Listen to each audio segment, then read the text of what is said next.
Everybody, hello, welcome to my channel. Hi guys, hope all is well. Hope you guys are happy. Hope things are moving forward. Hope there's some good change in your life that's for the positive, because change is good. And I'm just so thankful you're here. So thanks so much for tuning in with me. Today is going to be a reading for the sign of Virgo. Happy tropical birthday, Virgo. I would give you a free reading, but you're going to have to wait till next month because this channel follows Vedic. So anyways, you did get a Leo Vedic reading for free, full reading. So you're welcome to go back and check it out. All right. Other than that, if you are a sun, moon, rising, Jupiter for the women who are looking for a hubby, or Venus for all relationships, or 7th house Virgos, welcome. Let's see what's going on in your reading.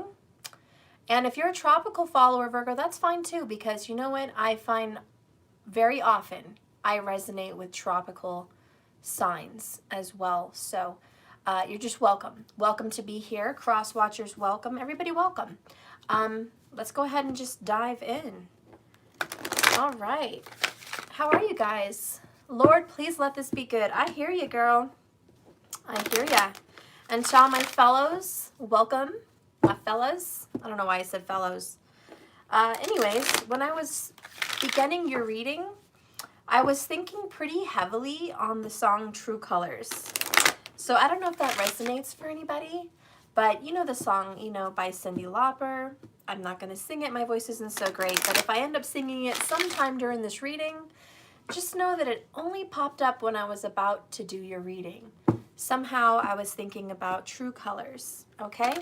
So maybe this means we're going to see the true colors of Virgo. All right, Virgo, what is up with you? We're going to start off with an oracle for the sign of Virgo, just to see what is up with them, okay? All right. You know what? I got two. I feel like you have somebody in your life, Virgo. Maybe not.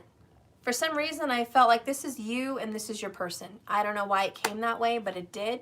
I'm just going to read it like that. You, Virgo, a man holding a coin in reverse. Virgo, if you didn't notice the title and the logo, well, not the logo, but the thumbnail on this video, it's a hardworking man.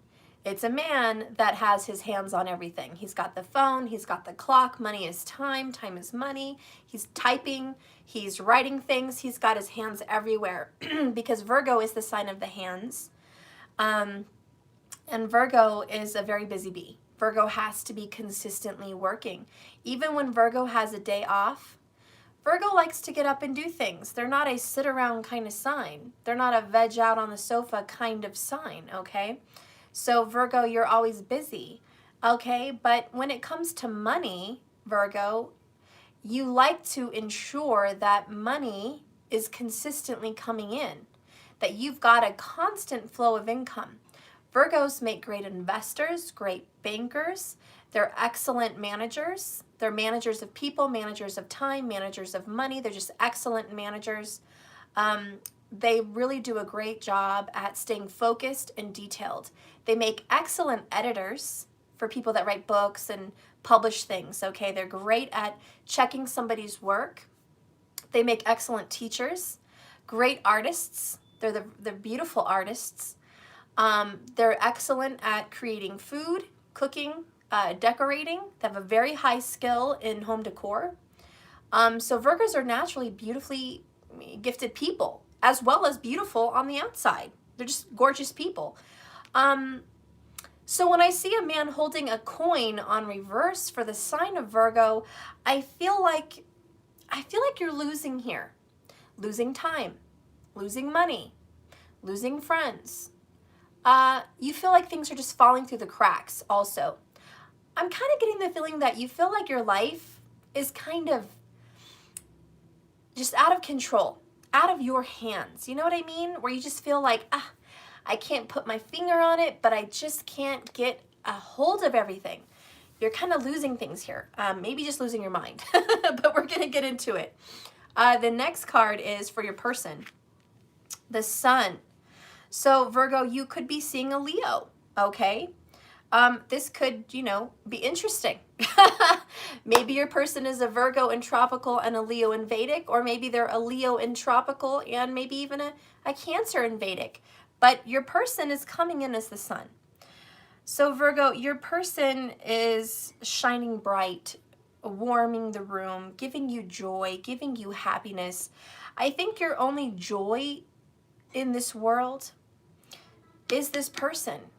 Now, this person can be a lover. For 90% of you, it's a lover.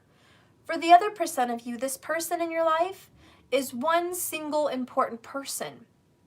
Maybe you're a single mom, and this is your child, and they are your sunshine. You know what I mean? You've got one child. Maybe this is your mom, and she is your sunshine. You're with her every day. Maybe this is grandma. Whatever this is, wife, hubby, child, grandma, you know, friend, bestie, whatever. It could even be a project.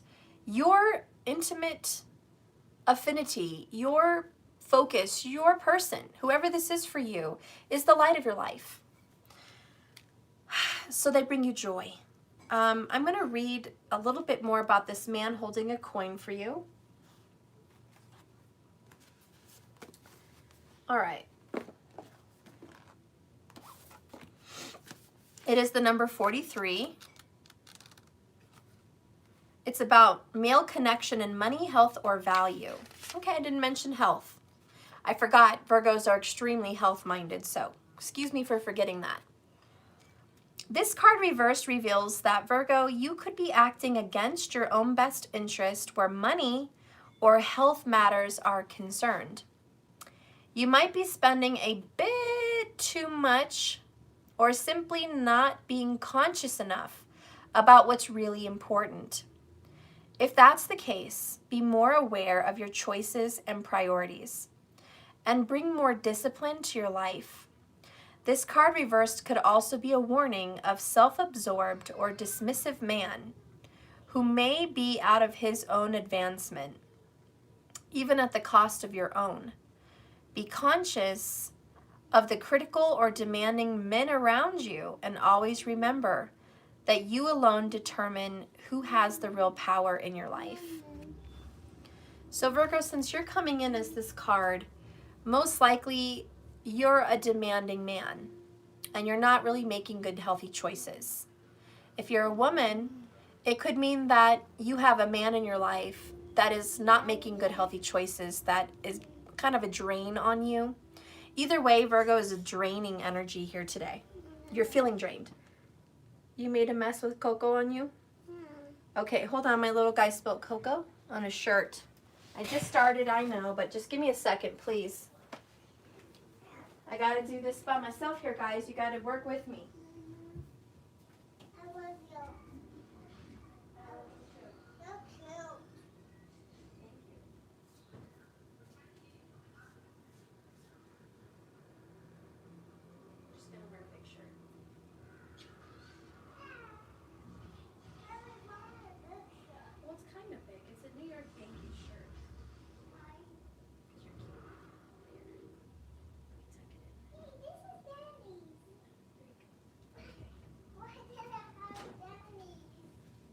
Because you're cute. Okay. Wasn't too bad.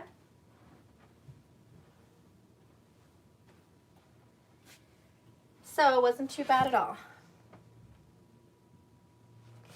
Anyways, Virgo, you're feeling very drained, okay? Either you're draining yourself or you're feeling drained by another person. Masculine energy, okay? Let's see what's going on with your sun, your person. The number 1. This person's number 1 in your life. The sun brings blessings of the earth. And this card portends to blessings in your own life as well. Just as the sun nourishes the earth, bringing new life to the sun. Okay, I didn't mean to the sun. Bringing new life in the spring and summer. This is your time for new beginnings. An onset of nurturing. New light in your life. Uh-huh. Can you text Mama? Because Mom, I'm scared without you out here. Okay, but Sumo's out there with you. Well, Mom, please text Moana. Because I want to play with my frog. Give me another minute, guys. You're good. Yeah.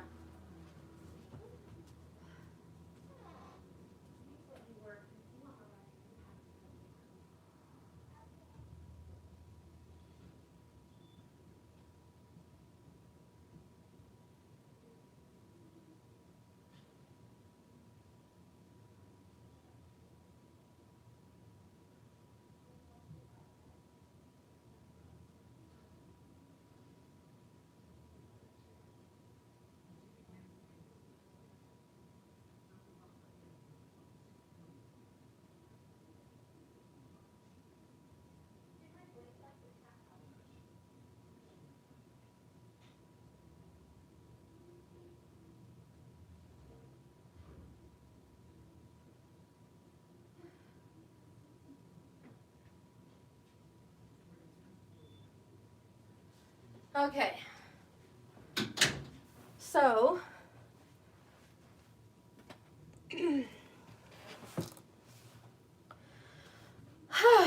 let's rewind a little bit. So the sun nurtures the earth, bringing new life in spring to summer. This is your time for new beginnings, an onset of nurturing new light in your life. The light of the divine inspiration and personal growth. This card often marks a time of great creativity, bringing the culmination of an important new project, such as the birth of a baby, or the writing of a publication, or of a book, or even a birth of a new you. Now is the time to put your energy into your expression. Visualize the light of the divine love pouring into your heart and mind like the rays of the sun, bringing inspirational growth and abundant blessings. See the future you want to create and know that the sun is shining on you with good intentions. So your person may be having the birth of a new project. Your person, Virgo, may be going through a new beginning, a new them. They may be recreating themselves, okay? Looking more beautiful, more vibrant. There's some Pisces energy there too with the little fish, okay? But this person is coming out of a season of darkness and coming into the light. Your person may be showing up now. Where it's been dark and lonely without someone, your person may be coming to the forefront. Like they're more important to you now than before. If this is your person giving birth to a literal child, that's also in the cards. Virgo, your person may be giving birth to a child sometime very soon, okay? Within days, possibly. All right, so your person may be, giving birth or expecting a child. And whether that's yours, I don't feel so. It could be that your person is not giving birth to your child, okay? It could just be, Virgo, that your person might be expecting a child elsewhere, which may be draining and heartbreaking for you. Virgo, it could also be that your person has a child that is the light of their life, and they're the center stage, not you. For others, it could just be that you are now focusing on your child or your mom or whoever the special person is. You're taking on a new project with your children. Maybe you're homeschooling them now because of COVID. You're spending more time at home with your child, and they are literally from dawn till dusk, they are what you stay busy with consistently all day long. So for all of you Virgos that are homeschooling or helping children at home, it means that you may be exhausted and really tired with the man holding a coin, wearing yourself thin, being this person. Feeling very, drained, Juliet, drained, exactly. So Virgo is just feeling very exhausted, very tired of putting a lot of energy into a situation. Maybe Virgo has to stay up all night because there's a new baby in the house. But Virgo is just feeling very tired and just like, you know what? I need a rest. You know, let's see the bottom of the deck, okay? Bottom of the deck is yin yang, 22. So there's an in reverse, there's a misbalance. I don't have to read that one. Just know that there's an imbalance in your life, love, and it needs to get balanced. You know what I was thinking? Sometimes if you're in love with someone, if this is a lover situation, the sun can be so hot and it can burn you and it can make you sweat and it can make you thirst and it can make you tired and it can exhaust you. So sometimes your person may just be draining you, okay? Your person's energy is just, it's wiping you out. Let's go ahead and get some more clarification in the opening of this Virgo reading. Okay, Spirit, please show me the energy of Virgo. Okay, Spirit, please give me a reading for the sign of Virgo. Sun, Moon, or Rising of Venus, Jupiter, Mars, for those ladies out there. 7th house energy, relationships and love. My channel is mostly focused on love. As you see, every now and then I'll get little bursts of other information, but mostly my readings focus on love, not general readings for Virgo, just in case you're new and you were wondering, okay? Spirit, show me Virgo. Clarify this man holding a coin. Clarify this. Clarify this. The world. Pisces. Virgo, there's a Pisces that is draining you. 3 of Cups, bottom of the deck. Could be a Leo, but I saw Pisces. I'm going to go ahead and just put it out there. It could be a Leo or a Pisces. We have the world. We have the 3 of Cups.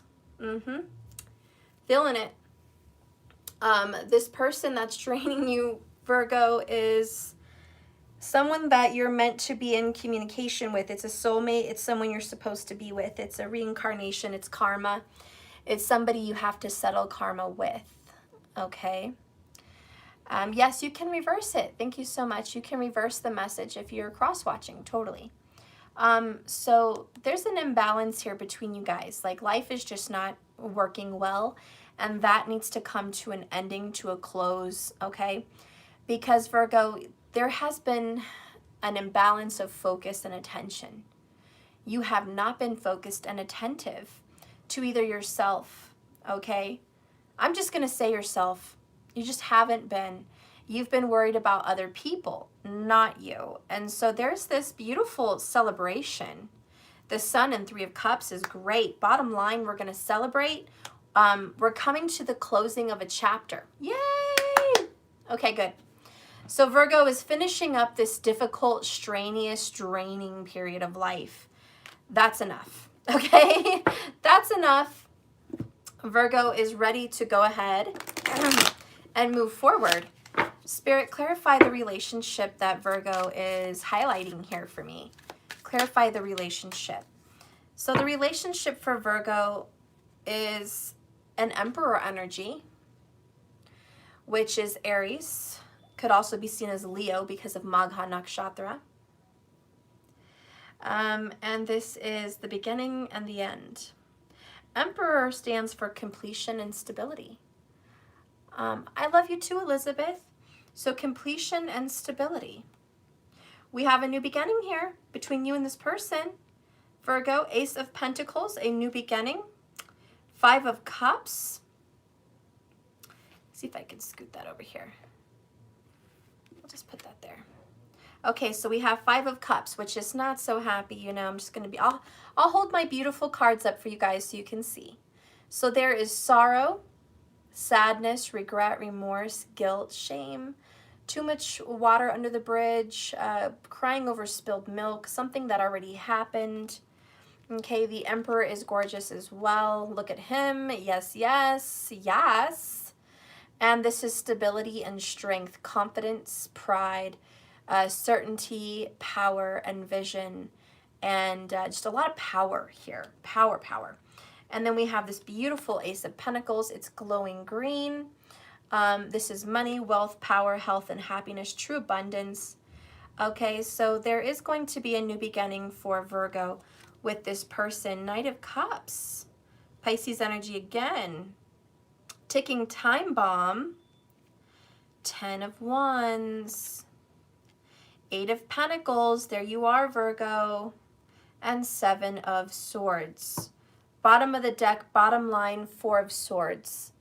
And this is rest, peace, sleep, quiet. What we have here is secrets, lies, betrayal, escapism, running away from the truth, running away from a situation, avoiding the cold, hard truth. 8 of Pentacles, Virgo energy, dedicated, true, hard work, focused, attentive, detailed, experienced. Okay, this is certainty. This is consistency. Okay, this has been going on a long time, repetitively through a cycle over and over again.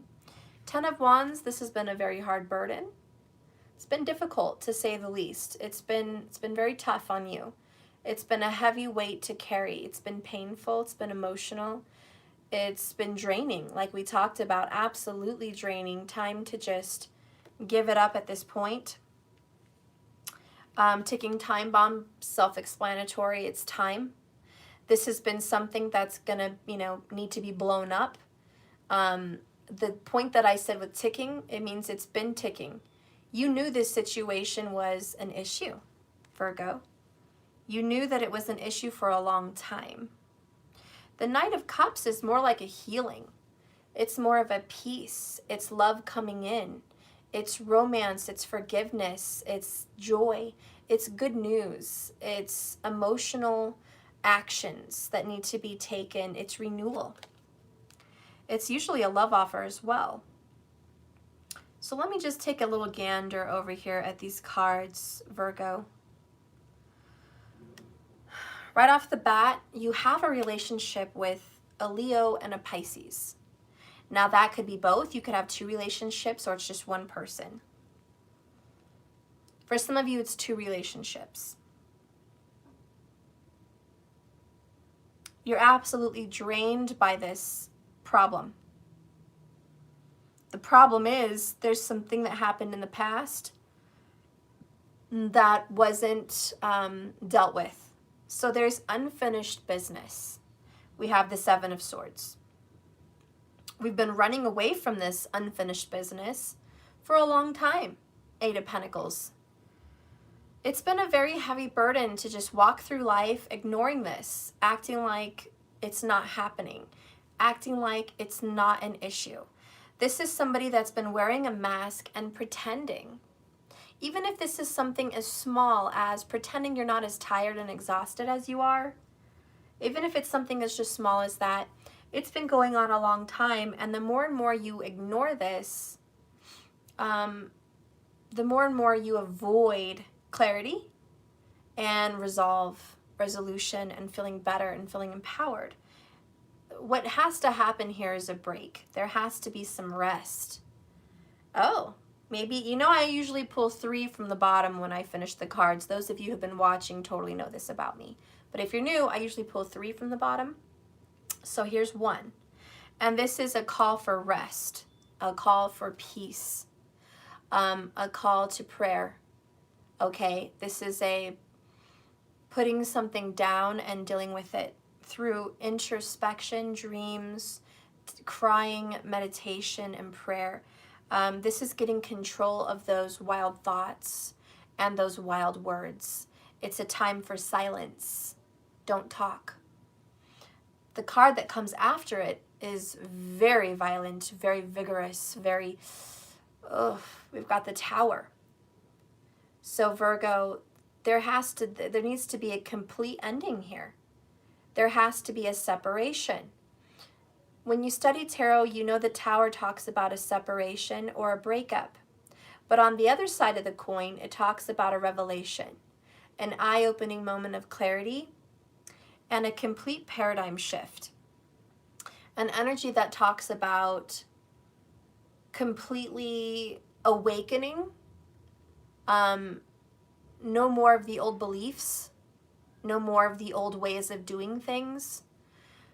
Whatever was certain and seemingly set in stone in your previous past here is going to be blown up. It's going to fall apart. It's going to crumble.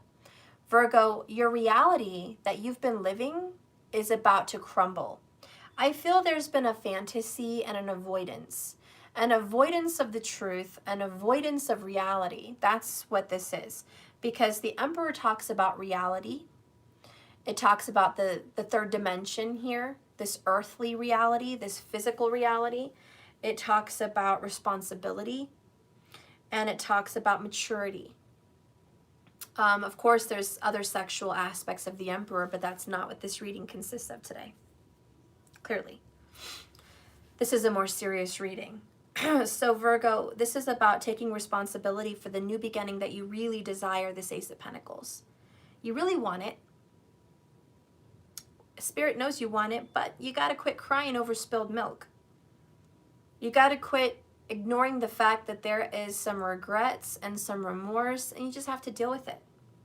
Knight of Cups, now is the time over the next 30 days to take action. Because each cup stands for 30 days, 1 month. We have the Knight of Cups, and he has 1 cup there, okay? It's time for you to take action this month and blow this up. Stop draining yourself. Stop causing more strife on yourself by not addressing the issue that's been very well hidden here under a mask. It's time to face reality. It's time to put the burden down and do some hard work and face the truth.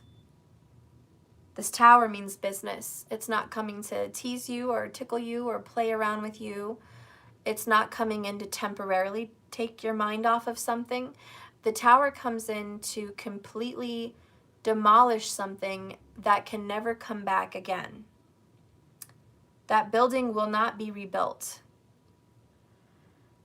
It will cease being built, and there will be a new building built in its place. A different style, a different idea. It's just different altogether. So the Tower represents a new reality and a new life. For relationships, it means simply this. And maybe some Virgos don't want to hear this, but I have to say the truth, what's in here. 5 of Cups is sorrow and sadness of a separation and a breakup. The Tower represents a separation and a breakup. Even the man holding a coin is losing reality, losing something he once had a hold on to. So Virgo, there's definitely something in the air of a breakup. Okay, there's a breakup that has been meaning to happen, but hasn't happened. It's kind of like, you know, I've been avoiding the separation. I've been avoiding the breakup, but now it's time for me to actually deal with it. Okay? Eva, you said we broke up already. Oh, Eva, I am so sorry, hun. I am so sorry. And yes, for some of you guys, this may have already happened. But the reason it's coming up in your reading for September is because maybe there's an energy that you're stuck in with the 5 of Cups. There's been a very sad energy, right? 5 days ago, so very recent. Okay? Which makes sense because the 4 of Swords is 4 days, and this is the 5th day. But, you know, this is going to happen within 30 days, that is for sure. And then someone said he is already divorced 2018. So you're cross-watching for a Virgo? Okay. So yeah, Virgo, there's this separation that's been impending. Let's go ahead and get some clarity here on the Tower. Spirit, can you please clarify the Tower card for the sign of Virgo? Because I don't want to beat a dead horse here and go around the bush 1,000 times, right? I said it. I said what I mean what I said. There's a separation. There's a breakup. Okay? And if it's with your child, there could be an argument. There could be a fight. If it's with your mother, there could be an irritation, an aggravation, an argument. You know why? Do you want to know why there's going to be a breakup or a fight or an argument on any which way you look at this, Virgo? Because you're draining yourself. Because you can't handle any more stress. and you've been avoiding the elephant in the room, which is self-care. Self-care, self-love, that's been avoided. Let's take a look at this. Clarify the Tower, please, Spirit, with Mystic Moon's Twin Flame Journey Tarot. Please clarify the Tower for the sign of Virgo. Four of Pentacles, scarcity mindset. We're on that 4 frequency. Bottom of the deck, strength. Leo energy. It's very hard for you to break down something that you are so certain about. The scarcity mindset. 9 of Cups, 7 of Pentacles. So now you're dealing with someone, could be Scorpio energy. Virgo, you're dealing with somebody here that you have refused to let go of because you put time, energy, years, and hard work into this relationship. You've dedicated yourself. You've put way too much on the line. And that strength is control. I'm not going to let go of control, says 4 of Pentacles. I'm too scared with my scarcity mindset. I'm too scared to let go of control with strength. I feel satisfied to have power and control with the 9 of Cups. That's my wish fulfillment. 7 of Pentacles talks about a reevaluation. Reevaluate what you're so dedicated to or who you're so dedicated to. Is that really working for you? Is it okay for a Virgo to say, no, it's not working? Who would it hurt to tell someone it's not working? Okay. Besso, it says, yes, I have 2 kids. I'm working. What is he doing in the situation? Because we're not in contact. Never have communication. Aww. So yeah, Virgo, this is a complete exhaustion here. Self-love needs to come in. You need to get control with the Strength card to love yourself. 9 of Cups. That is personal singleness, happiness.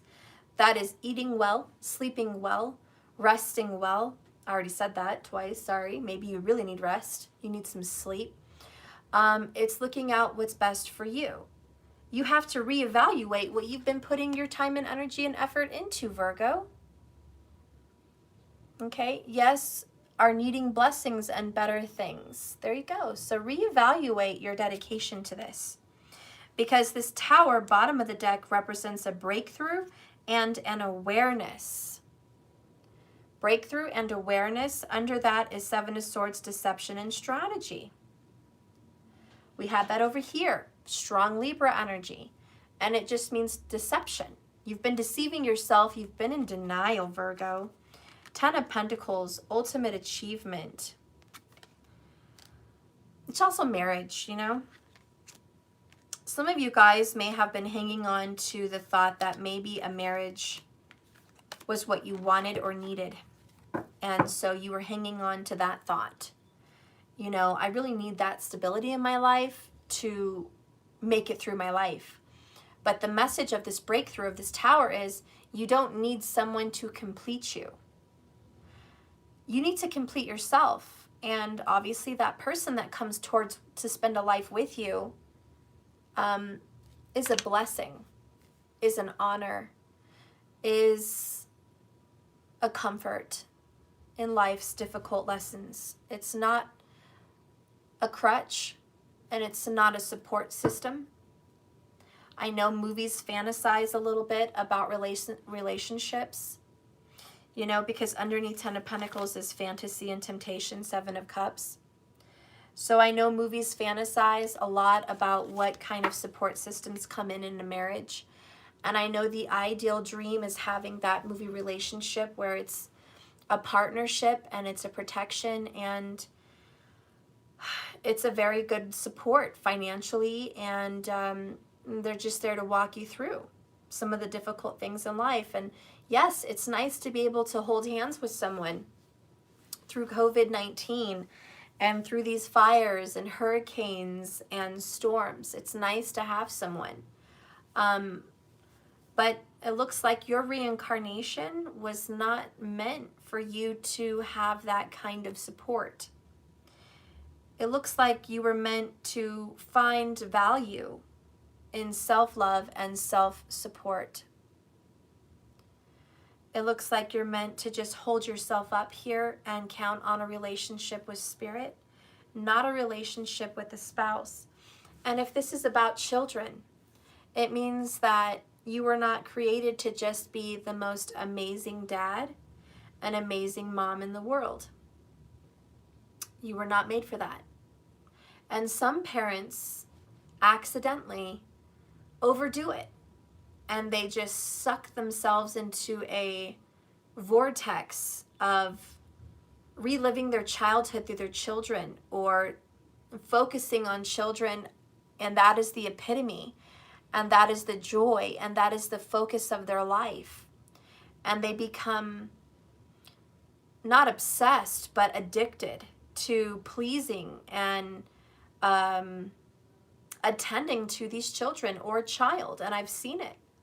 There are parents that stay in a marriage because of the children. There are parents that choose a job that revolves around their children's lives. There are parents that has relationships with lovers, and it's only based on whether their kids like it or not, or they only stay in relationships because they're kids, you know. My kids like this person, he's great with him, he's wonderful, I can't pull my kid away from him. Or, you know, my daughter really likes her, and you know, she does her nails and they do shopping, and you know, my daughter's a gift to her because she doesn't have a daughter, and you know, she's a gift to my daughter because she's you know, bringing her closer to her culture or whatever. And it's like stupid, because you're in these relationships for falsities. You think that that is supposed to be the goal. And the message in this reading here is no. You're way too focused. You're way too stuck into a pattern that needs to break with the World card. The World card talks about completion, cycles, and a new one starting once it's completed. So yes, there's definitely a breakup, and it's been needing to happen. But why? Bottom of the deck here, last third one was the Five of Wands. The reason this has to go is because it's been back and forth, okay? Sometimes you guys fight, sometimes you don't. Sometimes there's talk of breakup, and then sometimes there's a fixing it, okay?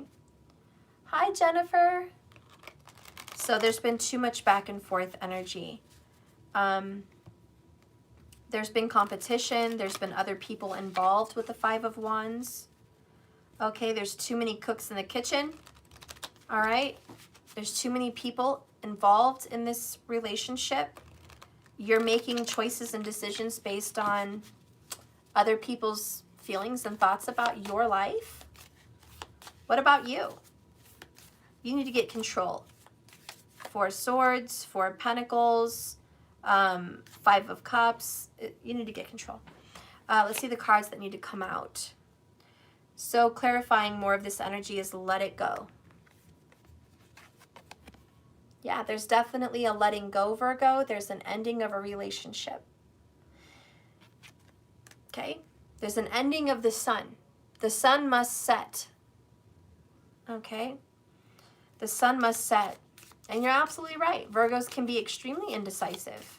I don't see Two of Swords in here to claim that, but yes, your nature is to be unsure. Sweet results fell on the Seven of Swords. Now that's a sign. When you let things come to the light, like unresolved issues, you're going to get sweet results. The Seven of Swords talks about escapism and secrets and lies and deception and denial, right? So when sweet results falls on top of it, sweet little gummy bears, here's the family card, bottom of the deck. And then underneath that, because I pull 3, is healing. Healing. So there has to be some deep Virgo healing. There's also some issues here with a family member. Family members need healing. There needs to be some work on a situation that's been avoided, okay? There needs to be a reconciliation that hasn't happened yet. Okay, Virgo, you might need to reconcile with some family members. You might need to reconcile with them. Like maybe you've been too busy with the children and you have given no attention to your hubby or wifey or mom, or maybe it's the other way around. You're spending way too much time and attention in denial, focusing on your relationship. Too much relationship, not enough children, not enough family, not enough home life. Sometimes it can be the opposite, right? Where your focus and attention is on love versus family. And so there has to be this balance. And that's why the yin yang in reverse came up, because there's a disharmony and a disbalance. And that's really what the problem is here. So we have to wreck it. Tell me more, please, about Virgo. Show me Virgo's current situation and relationships.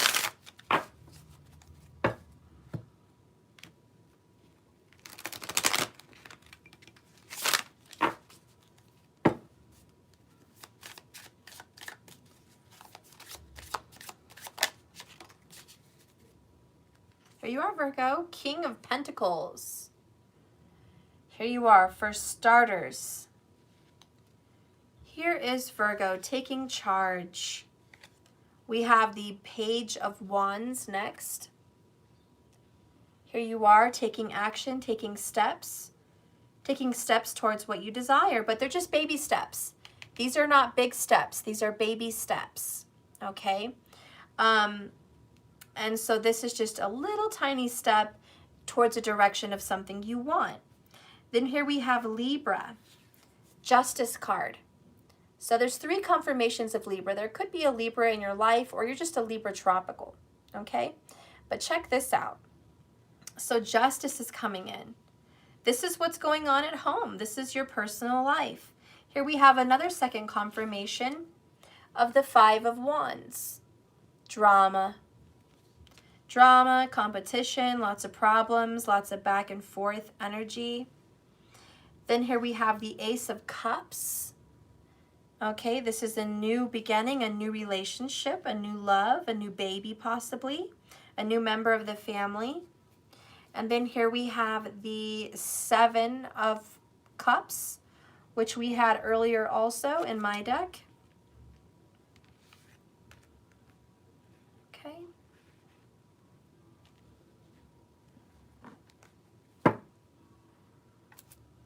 And then here we have the 7 of Swords, almost falling on the same position of itself. So Virgo, you've had it 2 times, confirmation, 7 of Swords. Lies, deception, deceit, escapism, and denial. The truth will come out. 7-7. The last card here that I'm pulling is the 3 of Pentacles in reverse. All right. And I'll let that sit. Bottom of the deck is Page of Swords. Underneath the Page of Swords is a 6 of Cups. Underneath 6 of Cups is a 5 of Pentacles. Virgo.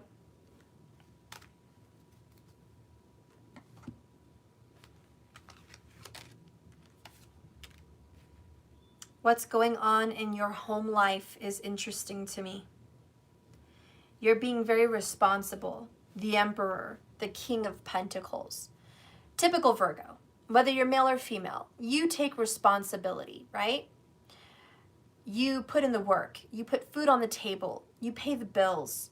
You take care of the laundry. You shampoo the carpets. You grocery shop. You cook. You clean. All right? You make sure people have what they need. You pay the bills on time, right? You try to. Okay, so that's Virgo. Super responsible, okay? But you really are hoping for a new beginning because life is repetitive. Life is getting old. Life is the same every day. But somehow you feel comfortable there. That's your comfort zone. You're comfortable with life feeling the same. You are the sign of rituals. You are the sign of consistency, okay? Schedules and organization. But just like the Ace of Pentacles, there's the Page of Wands. You desire a new beginning really badly. You really want to start somewhere fresh. You might want to move away. But there's something in the way here because the Justice card goes with the Five of Cups. And that means that there's unfinished business. There's some justice that needs to be taken for a situation that happened in the past that was very painful, and there's a lot of remorse and regret. Okay, there was a separation. There was an emotional relationship that was loving that had a very toxic separation. There could have been betrayal involved because of the Seven of Swords. Okay, there was deception and betrayal and secrets. And there needs to be justice. You can't have this Ace of Pentacles, New Beginning, Page of Wands until you deal with this because it's been avoided. And the card that comes with the Knight of Cups is the Five of Wands, which is another confirmation because you've gotten that one twice. And just for the record, you have a Page of Wands twice as well. And underneath that little tidbit is a Three of Swords. That's a new one there. It's a broken heart in the past. Underneath that, you have a Ten of Pentacles, which you had, I think, somewhere around here close by. I don't remember where, but I saw it.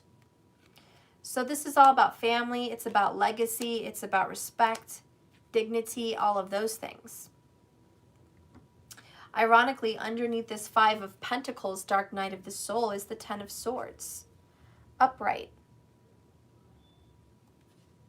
Underneath that is the Moon card in reverse, which is overly emotional, but also bottling it up. It's like you're a ticking time bomb. If somebody even brings up this subject, it's an emotional meltdown. That's what this means. Super crabby, super emotional. Underneath that is the Tower. So yeah, this Tower is leading up to an explosion. There's a definite ending, Ten of Swords, very painful, that you've been avoiding that leads to a loss. A lot of you Virgos are experiencing financial loss. And that's this Four of Pentacles scarcity mindset right there. That's like the center of the universe here.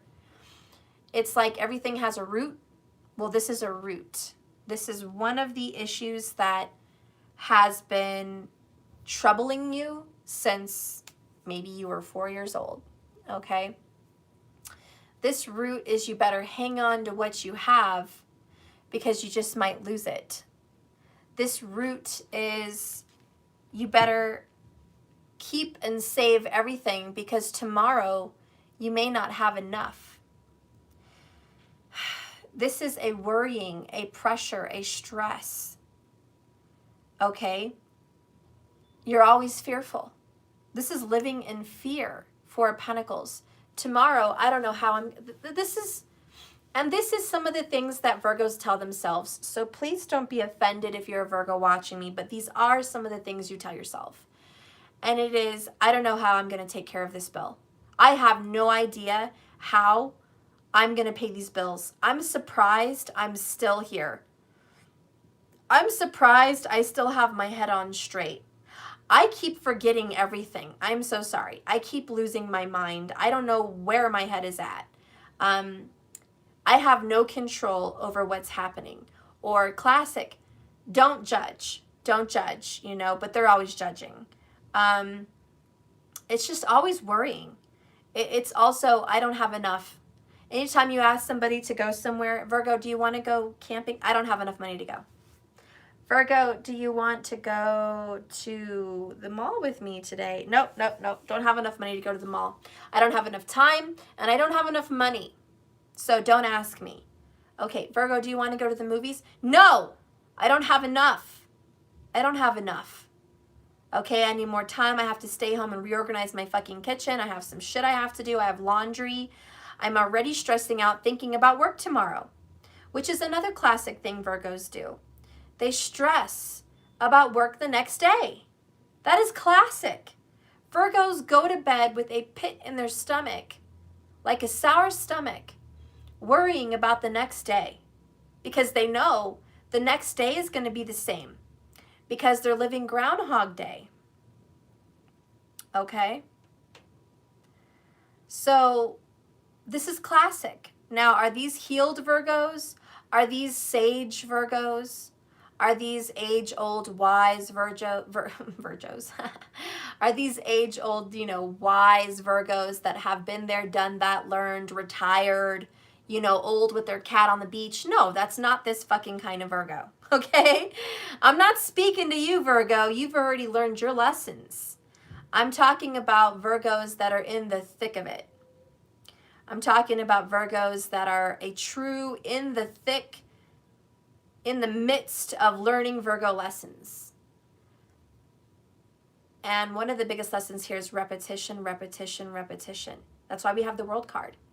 If you always do what you've done, you're always going to get what you've got. And that is a message and a lesson for the Virgo, because you guys are consistent hard workers. And you guys consistently stay with a job for years. 8 of Pentacles, okay?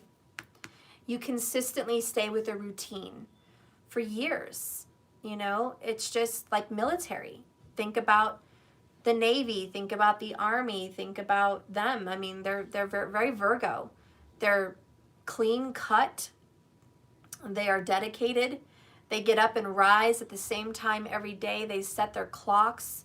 You know, their homes are generally very clean.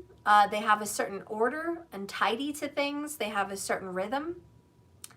You know, it's very militant. And Virgo is a very militant sign, even though it's very mutable and it's very feminine at times to me because of the energy of Virgo. It also has a lot to do with the house of enemies.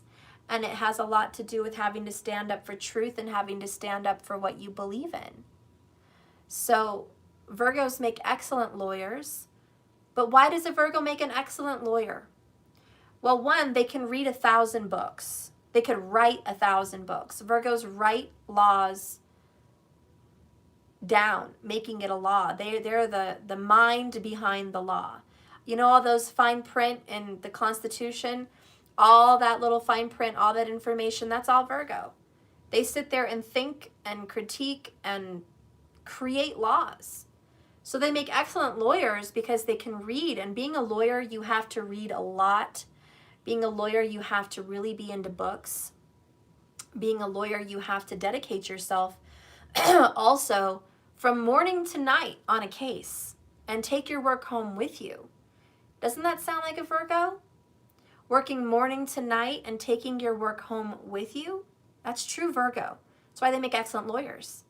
Because they have no problem taking their briefcase home full of paperwork and doing detective work while they're at home as well. And so they make excellent defense attorneys. They make excellent prosecutors. Virgos are probably the best prosecutors. I would say Libras are a good defense attorney, but Virgos are excellent prosecutors. They love to judge, they love to prosecute, they love to get rid of the bad guys. They love to make sure people pay, you know, the price. And so Virgos like to inflict law and judgment on their people, on their relationships. So Virgos, there you go. You're trying to be dedicated. You're trying to keep things going. I do also feel that Virgos make excellent, simple-minded people, like chefs or Cesar Millan. He's a Virgo. I knew it. I should have called it before he even called it. Said he's a Virgo. Because Virgos love animals. They love small animals. Pets is what I mean. I mean, I'm sure Virgos like the zoo as well. But true Virgo people love pets they can live with. Pets they can take home. They're very, you know, into anything. Little lizards, frogs, fish, creatures, dogs, cats. Yes, Caesar's my favorite person. Yeah. So Virgos are great with pets and animals, and they always have been. If they see a wounded squirrel, they're bringing it home. If they see, you know, a stray cat out there in the storm, come on home, buddy. You're my new buddy. Virgos make great fosters. They also make great foster parents. Virgos tend to really want to foster kids. Virgos are excellent at teaching kids the rules and regulations. So they're excellent teachers, believe it or not. But Virgos have a secret. And here's a secret that most people don't know about Virgos. They like power. They have a secret hunger for power. And they don't talk about it, and they don't say it, and they certainly would never own up to it. But they do have a tendency to dominate. And there is one reason. It's intellect. Virgos like to dominate with intellect. Virgos like to dominate a conversation. Virgos like to dominate a classroom. Virgos like to dominate their partner because they think that they are more intelligent than their partner. They think their partner is a little bit naive and just not as educated. Okay, we'll just leave it there. Virgos are like, you know, you're just not as on point as I am. I'm the smartest person in the room. You know, and that's just Virgos, like, you know, secretly, covert, under a mask, secretly, way off there in the dark corner, a Virgo says to themselves, I am the smartest person in the room. And that's because they're so closely related with Leo. Believe me, they have pride. Believe me, they do have confidence. And I'm going to tell you right now, Virgos make excellent fighters. You ever seen those fighters that are silent, quiet? They're not out there bragging like, look at my muscles, I am buff. Yeah, I'm going to go and kick everyone's ass. Okay, that's not a Virgo. They're not out there bragging. They're not Arnold, okay? Virgos are more like the Hulk. He's a Virgo. Holy shit, I should totally do a superhero version of this. Yes, Virgos are the Hulk. I forgot his name in the actual movie. He has like a scientific name, but that's a fucking Virgo. Holy shit. Because they're intelligent. They're a scientist. They're brilliant. They're just brilliant people. Very smart, very educated. And they have a secret side. Dr. Jekyll, Mr. Hyde. And so the Hulk is like, don't fucking piss me off. You don't want to piss me off. And everyone's like, but how could this soft-spoken, nice man with glasses, just so smart into his books, be a big fighter? Like, how could that even be? Well, watch the Hulk. You get Hulk on the wrong side, honey, and he bursts out of his clothes like a madman, and nothing's going to stop him. He is a green giant, and he is almost indestructible. He's an excellent fighter. So, very hard for anyone to defeat the Hulk. So think of Virgos, and just a little joke, right? When you think of a Virgo, think of a Hulk. They may be small on the outside, but you haven't seen them blow up. Virgos do tend to be smaller people, and I want to go there for a minute. Virgos are either tall and slim or short and petite. I say it again, tall and slim, short and petite. That is how Virgos look. They just are. Okay, mostly Virgo suns. I don't know about the moon risings. Maybe a little bit of the rising has more facial features that are smooth and slim and beautiful. But I know the Virgo suns are definitely tall and slim or short and petite. So anyways, they're smaller stature. Let's just put it that way. You meet a Virgo, they're in smaller stature. They're not big people, okay? They just don't have the hips. They don't have the boobs. If it's a girl, they just don't have the boobs. They don't have the hips. Now, have I met Virgos that do have boobs and hips? Yeah. And guess what? They resonate more with a Leo or a Libra. They have more curvature. But a true, genuine, right in the middle, right in the center of Virgo doesn't really look that way. They're just very thin.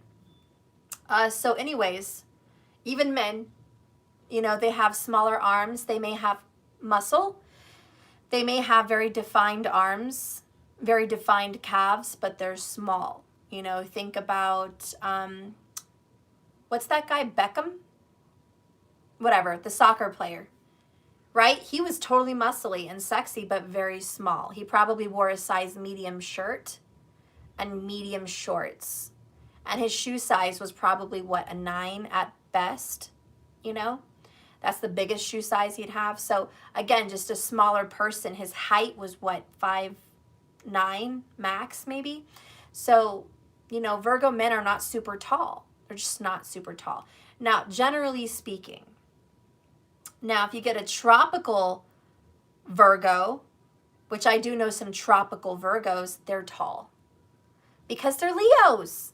And most of the time, these tropical Virgos can be 6'2", 230 pounds, right? And that's how it works because they're more closely related to a Leo. If someone's born, you know, in September and they're like, I'm a Virgo, but I'm like, no, you're a Leo. So then they have to kind of look at that. Also, to look at someone's physical, you have to see their rising. Now, let's say you have a Virgo that has a Cancer rising. Woo! Big boobs, big butt. Sorry, but that's Cancer. They have the curvature of the moon, okay? Maybe it's a Virgo with a rising Pisces, same thing. Okay, lots of curves. The water signs generally have the curves. So if a Virgo has a water rising, they have the curves. They just do. They're like the ocean. They have curves. Or muscles, you know. So you have to look at that. Or a fire sign rising would also have some curves, but not Aries. Aries would be very slim and muscular.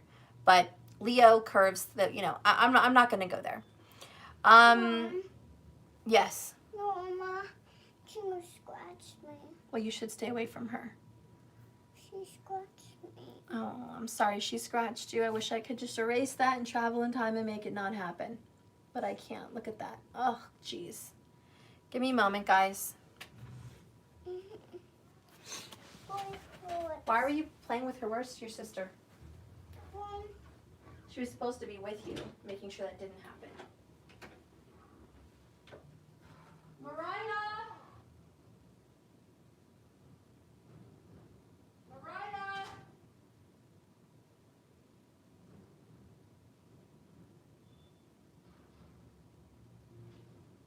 Your cat scratched Matthew. It's pretty bad across his cheek. Yeah, and get my Band-Aid box on my nightstand. Can you please 10 days wound?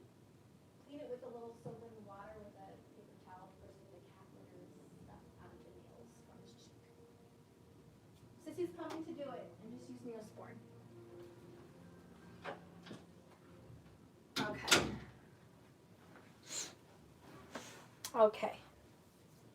So anyways, yeah, to, you know, truly see what somebody looks like, I tend to think tropical is more telling, personally.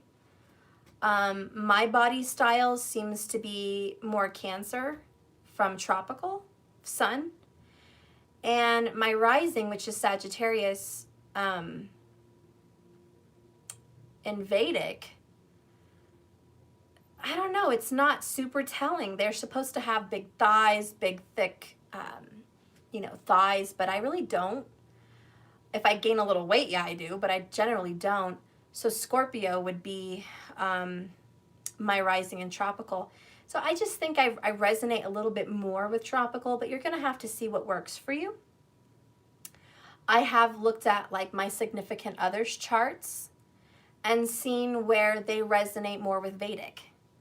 So you just kind of have to see what works for you and really make a judgment on that. My personal opinion is the stars are far and vast and wide, and nothing is certain, and everything is moving and flowing. So my opinion on the solar system and why we are the way we are has infinite possibilities. I believe that what works for someone doesn't work for someone else, and I believe the nakshatras also have a very big part to play. Someday I will read you guys my book of the nakshatras that I got from Dictator, who I'm not a huge fan of, but I watch. And we'll talk about looks and stuff from the nakshatra points of view another day. But let's just move on with this Virgo reading. So anyways, Virgo, you're coming in again responsible, but it's repetitive. You have a desire for something new. We talked about justice that has to happen from something that hurt in the past. 5 of Wands with the Knight of Cups talks about there needs to be forgiveness from maybe a third party out there, okay? Somebody away from you, far away from you, needs forgiveness, or you need to forgive yourself about a situation that happened that caused a lot of fights, a lot of drama. So if there was a lot of fights and a lot of drama, Virgo, then now is the time for you to forgive. It means that whatever happened in the past needs to stay there. You can't carry it with you into the future. There has to be forgiveness and healing. That's the ticking time bomb with the Ace of Cups, which go together. And that talks about it's time to forgive. It's time to have an emotionally new beginning. It's time to let your heart burst open. It's time to open your heart. It's time for new love. It's time for a new beginning. The 10 of Wands has to do with the 7 of Cups. This means it's been a long time burden to make a different choice. And we did touch a little bit about indecision. So Virgo, you're indecisive. You don't know what cup to pick. You don't know what beginning you really want. You're not really sure if it's going to be the right choice. You haven't chosen to move forward, so you've been stagnant. And that's the heavy burden with the 10 of Wands. Okay?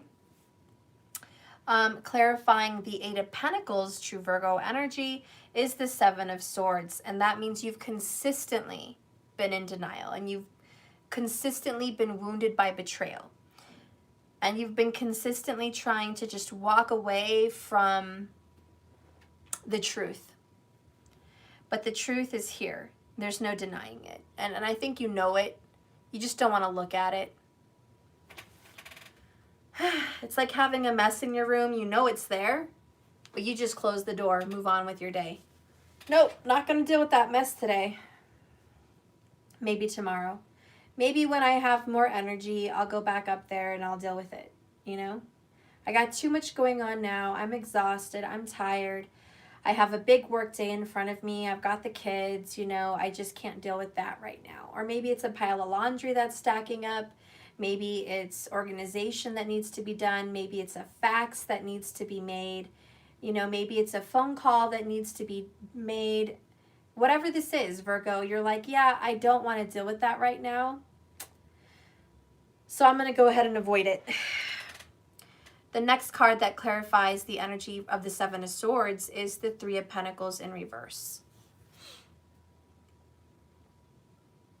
And that represents you don't feel acknowledged. You don't feel acknowledged for your hard work. And I think that's what frustrates you the most, Virgo, is does nobody see how hard I fucking worked at this? 7 of Pentacles, remember that? Does no one see how much time and effort and dedication and loyalty I have dedicated to this situation? Does no one acknowledge my work?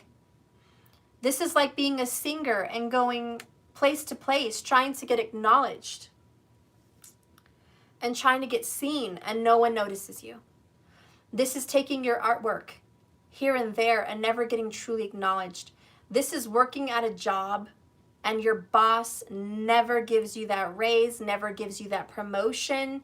And you're like, do you not see the elephant in the room? I am deserving of a raise. I'm a loyal employee. I support this place of business. I bring my skills here. People come to your place of business because of me. Do you not see that I deserve some titles, some placements, something? Give me more. Give me acknowledgement at the least. Remember, Virgos secretly hunger for power. So it's at least acknowledge how much I have value here. But this is no. You're not getting acknowledged at the workplace with the 7 of Swords. In fact, your boss is doing a really good job of not acknowledging you. And you're getting fucking fed up with it, 10 of Wands.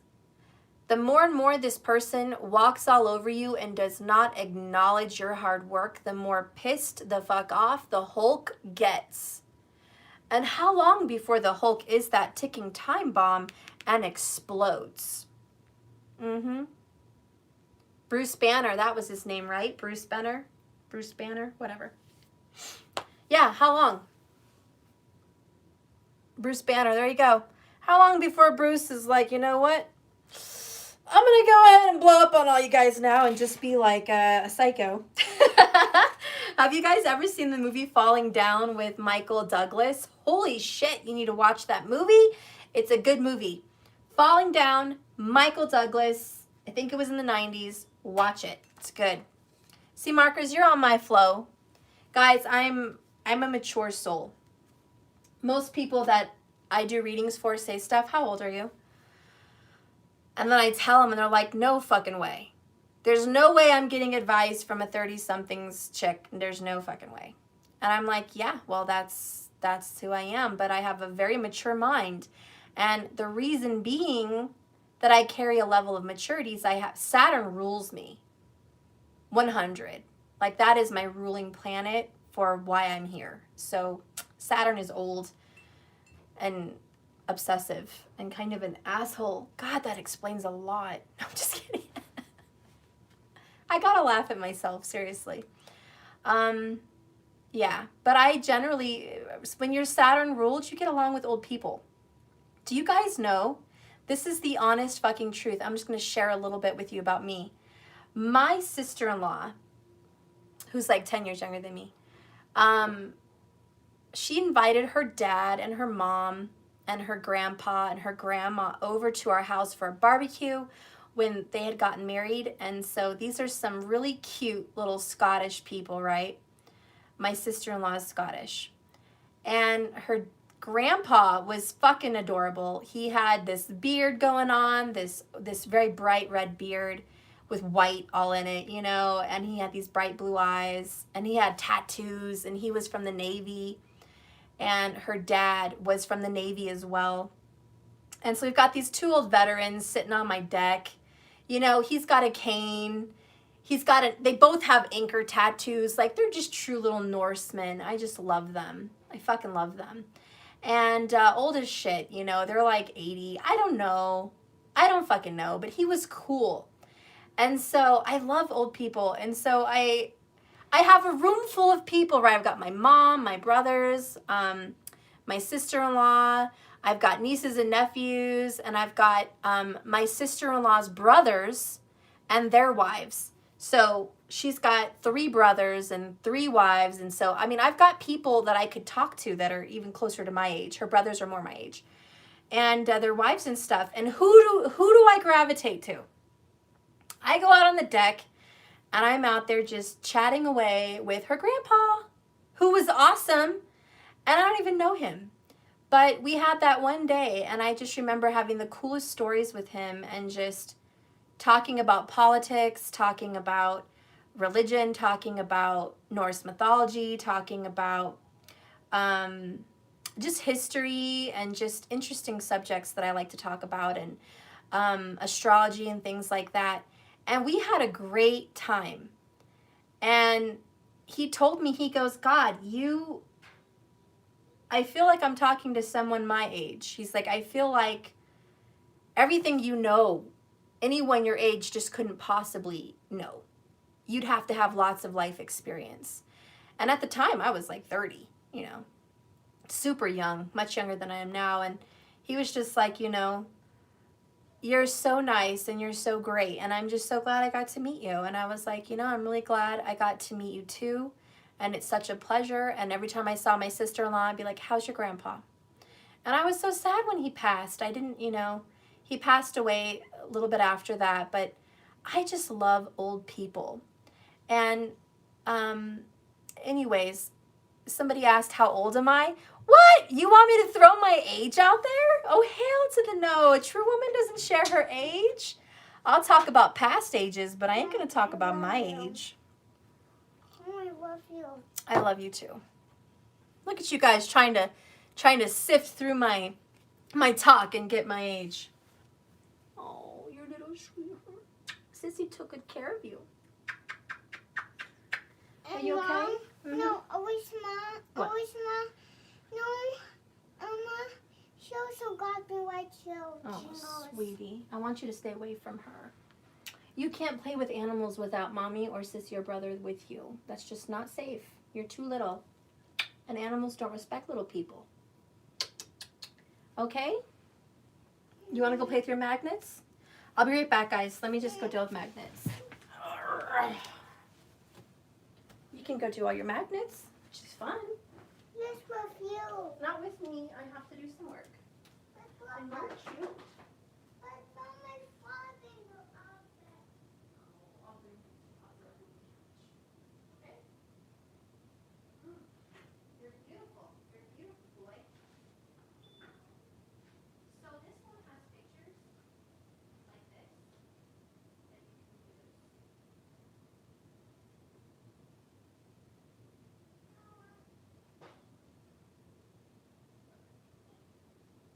You can have pictures and just put the animals on the pictures. Here's the animals. That's for letters that we write stories, but we're not. We have to do that together, so wait for mommy on that.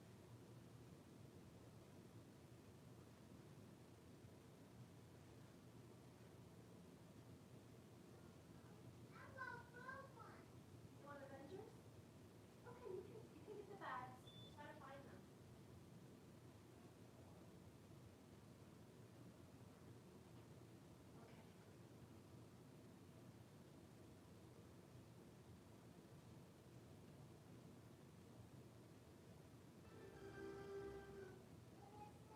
The Avengers.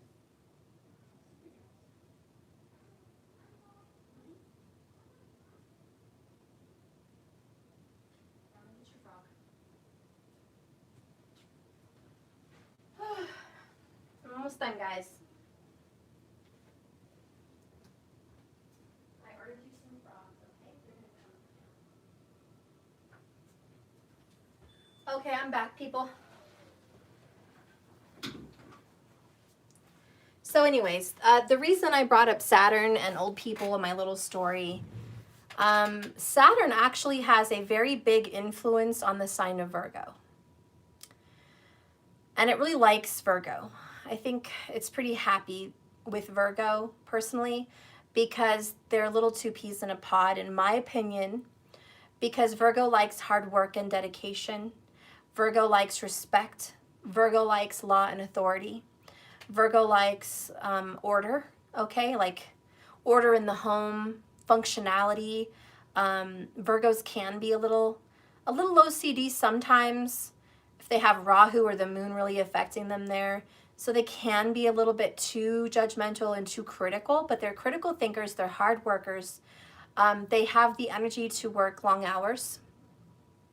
And Saturn, look at that, 77 minutes, and it was 37 seconds when I said that. So 777. And isn't Saturn the 7th planet? So this is perfect timing. Saturn is endings. Saturn is karma. Saturn is loyal. Saturn is respect. Saturn is law and order. Saturn is death and taxes. Okay? So Saturn is a certainty. So this is why Virgo and Saturn, in my opinion, get along pretty well. And so Saturn has a big part of who you are. So if you are Virgo, you definitely want to see where Saturn is at. Saturn aspects 3rd and 7th and 10th from him. So you're going to want to see if you're aspected by Saturn, okay? If your Virgo is 3 away from Saturn, 7 away from Saturn, or 10 away from Saturn. You're going to want to see where Saturn is, because Saturn will tell you how hard of a worker you are, how dedicated you are, where your karma lies, you know, what is a certainty in your life, what makes sense, right? So anyways, you're going to want to check out Saturn, because it looks like you have a very heavy stress in your life. And I think Saturn might be making it too hard on you. Saturn might be, for instance, in your 10th house, making your job really heavy on you. If Saturn is in your 10th or your 1st, you feel really heavy and burdened from just the weight of regulation and stress and, you know, your schedule, okay? Your job is just too much, and it can be a really heavy burden. So you're going to want to see what you can do to alleviate some of that, to work through some of that. And those are really heavy areas for work. But what about if Saturn is in your 10th, I'm sorry, your 4th house? Then Virgo, it means that if your Saturn is in your 4th house, I'm not talking signs, 4th house, then that means that your home life is extremely burdensome. It means that it's hard to come home from work because you know that home is full of stress and strife and hardship and responsibilities. And it's just heavy. It's heavy to come home. When you think of Saturn, think of iron. Harsh, cold, heavy. Iron is very heavy. It has a lot of mass. Let's see, someone had a question. Steph, why can't or shouldn't a woman reveal their age? By the way, Aquarius here. I just like all the readings. I can get a lot from advice. Susie, well, good. You are Saturn ruled, and that's why you're probably extremely detailed. You like to learn everything. And you're an old soul like me. Why? I don't know. It's just an old saying that girls don't reveal their age because personally, we're judged on it. You know, when a man reveals their age, they're judged on it too. But the older a man gets, the more wisdom and respect they get. It's like, oh, you're an old man. You have so much authority. You're so smart. You know, when women get older, it's just like, oh, you're expired. Expired milk. You know, expired milk. Now, some women who are older get a lot of respect. I'm not going to say they don't. But they're certainly not, you know, praised like men are. That's for sure. They're just not. And they're not the eye of someone's attraction. Whereas older men are extremely attractive to women. And that's because we tend to be turned on by intellect, by the mind. Women are moon-oriented. So we like the moon, which is feelings and thoughts. Now, when you have an older man, hello, beautiful feelings, exquisite thoughts and ideas and intelligence. So we can get turned on by an older man, no problem, especially if they look good. Men are not so much. They're turned on by Venus. Men are ruled, you know, mostly with sun energy. It's a masculine. And Mars represents masculinity. So it's about sex. It's about body. And it's about the chase. Men love a good chase. They love to go after someone that requires work and effort. Otherwise, it's not a prize. That's why men don't tend to stick with easy women. Okay, even easy men with easy men. You know, men don't want somebody easy. Men don't generally marry the person they went to bed with the first night because it's too easy. It's not a prize. They feel like if it's that easy, it's not good, it's not worth it. Men have a natural ability to chase, to hunt, to seek, to achieve. Very strong Capricorn energy, right? Just super masculine and just go the distance. And they want to feel like they earned something great. They want to feel like a woman is a prize, even if it's a man on a man. You know, they want to feel like this person made me turn my whole life around. This person, you know, was so hard to get. This person, I had to do this and this and this, and finally, I was able to achieve this relationship. So men and women are very different. And that's why women don't get anywhere when we're throwing ourselves at men. I'm here, I'm here, I'm here, I'm available, I'm always available, I'm not doing anything. Then we're not a prize. We've got to quit that. We have to be unavailable. We have to be busy. We have to be into self. We have to be reading books. We have to be working out. We have to be busy with our lives because that and then attracts the real men. Okay, because the little boys just want to get it to try it out. They're like trying on shoes. You know, a real man wants a partner. And they don't want a partner that isn't an achievable success. They don't want a partner that just throws themselves at them. So, yeah, there has to be a good balance. Where was I going with that? Anyways, I hope I answered your question. Susie, I love you, Steph, and feel you a lot when it comes to life experiences. You've been through a lot, and it makes me stronger. Thank you so much. Oh, you guys are so sweet. Look at Markers. I knew it. I'm a freak of nature. Markers is a freak of nature. Markers, why are you a freak of nature? What the actual hell? And then Denise, man, hi, love. Hi, Steph. I'm a Virgo ascendant in Vedic. I love it that you follow Vedic. That's so hot. Go, Denise. You go, girl. So what does he say? Maturity counts. Maturity counts. There you go. Susie, you are a role model for single moms everywhere. Oh, Susie, thank you so much. I don't know. There's a lot of people that judge me on my mom skills. Watch, I'm probably going to get comments. It is so rude that you leave the video to tend to your child. Why can't you be like everybody else and just pause the video? For those of you that do have that comment, it's a live, so it's not a pre-recording. I'm not going to go upload it to a computer and edit the video. So sorry. Yes, I have interruptions. I apologize, and I'm so sorry if I'm dragging on and wasting your time, but I'm thankful for those of you that are watching. I do appreciate that, and I do have great videos that are uninterrupted, but this just isn't one of them. Anyways, you guys are so cute. Let's move on with this reading. Okay. We're having fun, Virgo. Virgo, it looks like by the energy of our conversation in the room, you're looking for the right person. Could I be off? Yeah, but am I feeling like I'm really right on that? I feel like I'm really right on that. I feel like the energy of this is you're having another breakup and you're looking at your belt and you're like, God, another notch on the belt. Not in a good way, just another relationship that did not hit the mark. Another relationship that is falling apart. And this is like, can I not hold on to anything? And that's why you have the man holding a coin in reverse with the world. It's, can I not hang on to anything? Don't forget, coins are pentacles, which are earth. So you physically can't hold on to anything for very long. So for some of the Virgos in the room, it's just like, God, can't I manage to keep a relationship together? You know? Can't I just keep it together for a day? Yes, you do a very good job keeping it together. In fact, you spend years keeping it together. The problem is you're keeping together the wrong situation, or you're keeping together the wrong job. You know, you're so dedicated, which is true Saturn. You're so dedicated that you're not giving anything else a shot.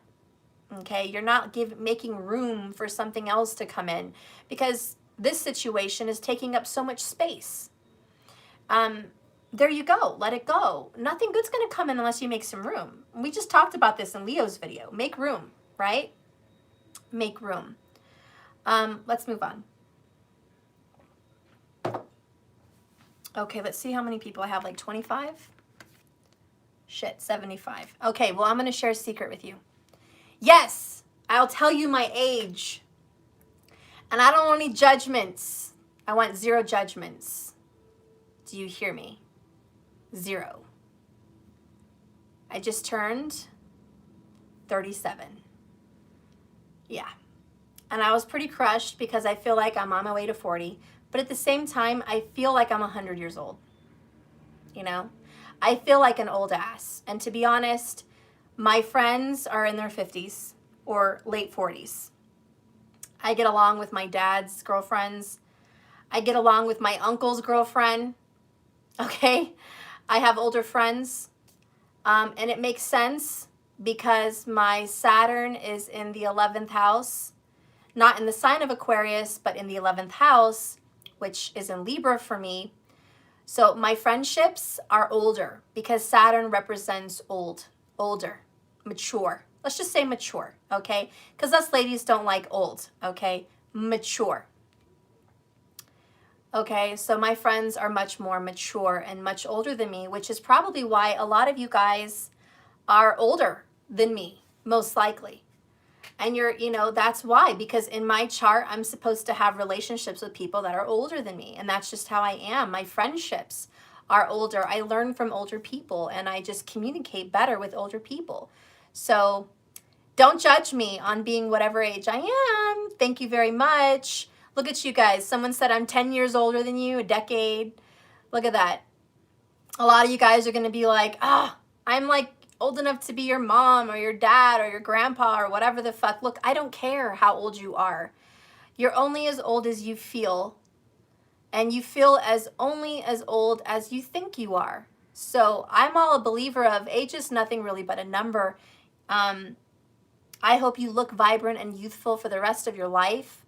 And I hope you feel and think you are mature and as old as the mountains. That's what I hope. I actually have quite a bit of gray hair, which is not normal. My kids, seriously. But not them, just a lot of the people that have died in my life by murders probably gave me a lot of gray hair. And the fucked up relationships that I've had can attribute to my gray hair. It's actually not even gray, it's white. I have little white hairs, which I think is cool, you know? And I vision myself someday being an old woman doing tarot with a long white braid. That's how I envision myself, just a long white braid.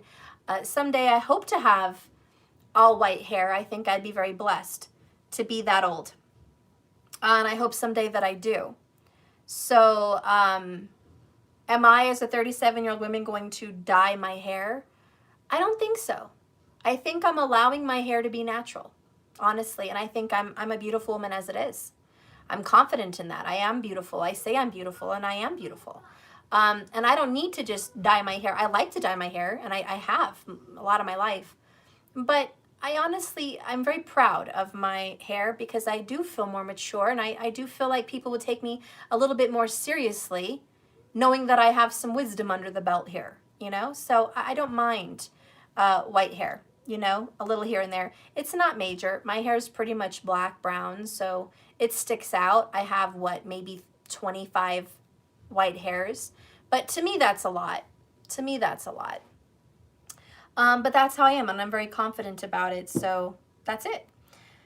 Virgo, let's move on with your reading. It's been long. I'm going to be honest. You're running away from the fact that you have to break up with this person and heal yourself. Okay, Virgo, seriously. You've been with this person because your family loves them. This is for some people. Mom and dad and the kids love this person. And so you have been with this person even though you know that you're not happy. There's a lot of secrets between you guys. There's a lot of betrayal and possibly 3 cups, third-party situations with friends. You don't like this person's friends. I feel like your spouse has cheated on you with their friends. And if it's not your spouse, it's your significant other.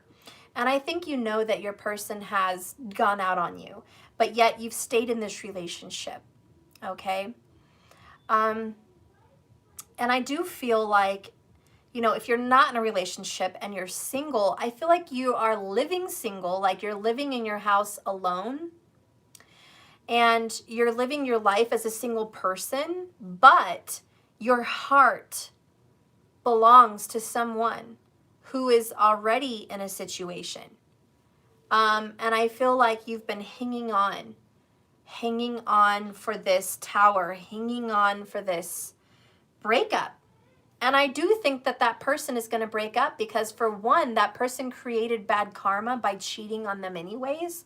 2, it's just, I see it's not in the path for togetherness here, but you hanging on, waiting for that situation to end, is creating a cycle in your life of stagnation and heavy burden and very big dissatisfaction.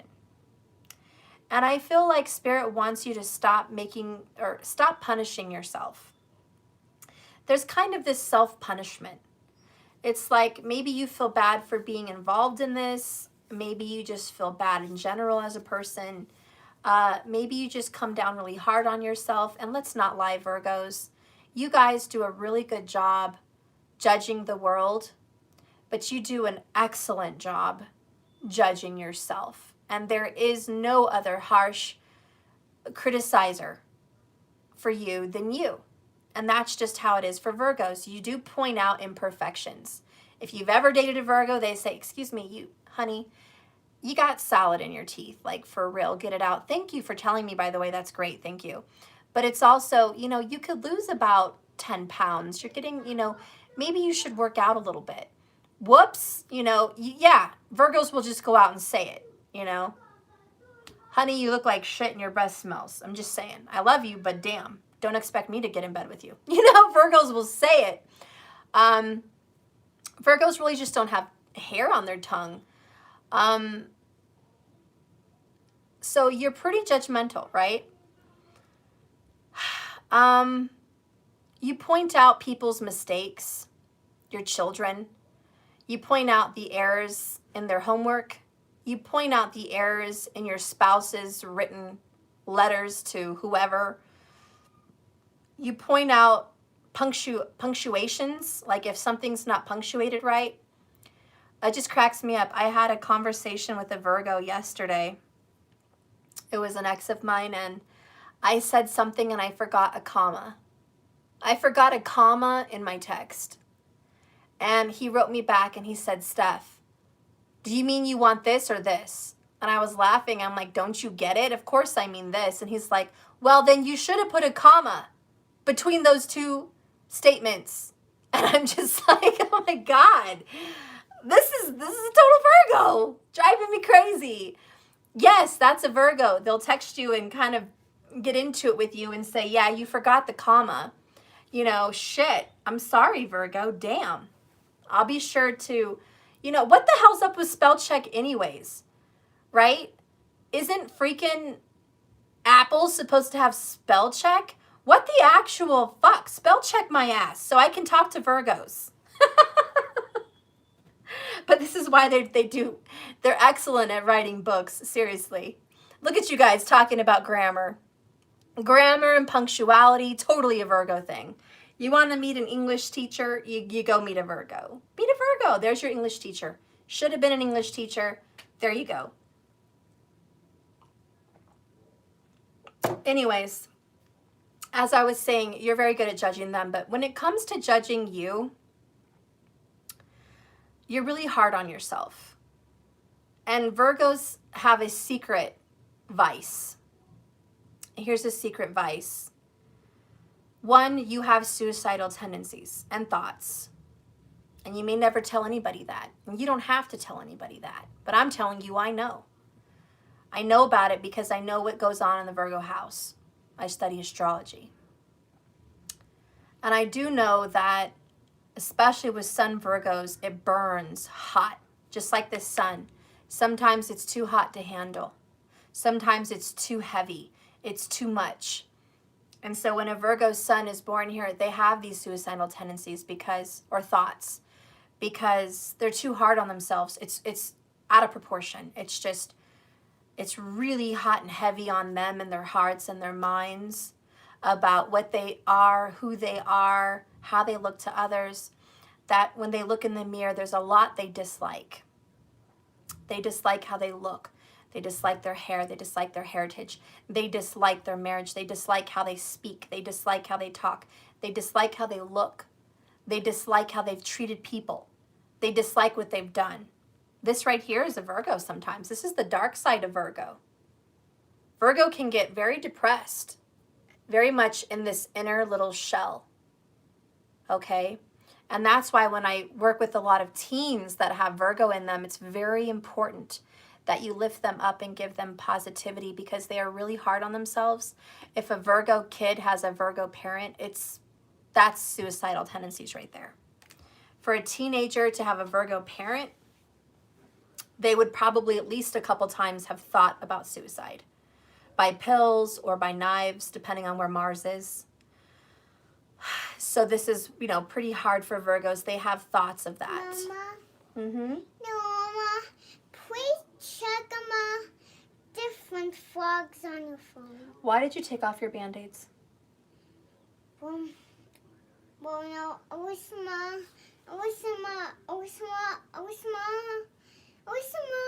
other one was falling off too. Don't touch your cheek. Mom? Matthew, I'm trying to work. You can have videos. You want frog videos? Yes, frog videos. I love you. It's gonna be frog videos. Different frog videos. Okay. I love you. I love you. Here you go. Good boy. Now close my door. Okay. So anyways, yes, Virgos, and this is the secret side of Virgos, you know. Close the door, please, like I said. That you guys are really hard on yourselves, and sometimes it can be to the point where you think that you're not worth living, that life isn't worth living. And Virgos will never tell their friends this. You know, these are secrets. Virgos aren't going to go to their best friend and say, hey, I was thinking about, you know, just not waking up tomorrow. If everyone else would be better off without me. You know, Virgos have that thought. And I'll be right back. I think he tripped. He's just accident prone today. Give me a second. Jesus.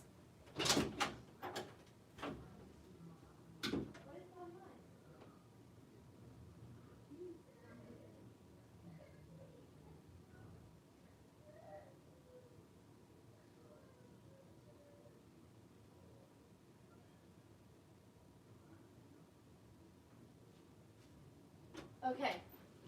So anyways, like I was trying to say, Virgos do not tell everybody this. Let's move on. Getting frustrated with all the fucking interruptions. Anyways, so Virgos are really hard on themselves. If you're hard on a Virgo, it just makes it worse. And this is very difficult, very, very difficult sign to come into because Virgos have a lot of enemies, okay? But Virgos do think a lot about death. Think about Pisces 7 houses away from them. So Pisces are always going through endings of relationships, breakups, lots of breakups.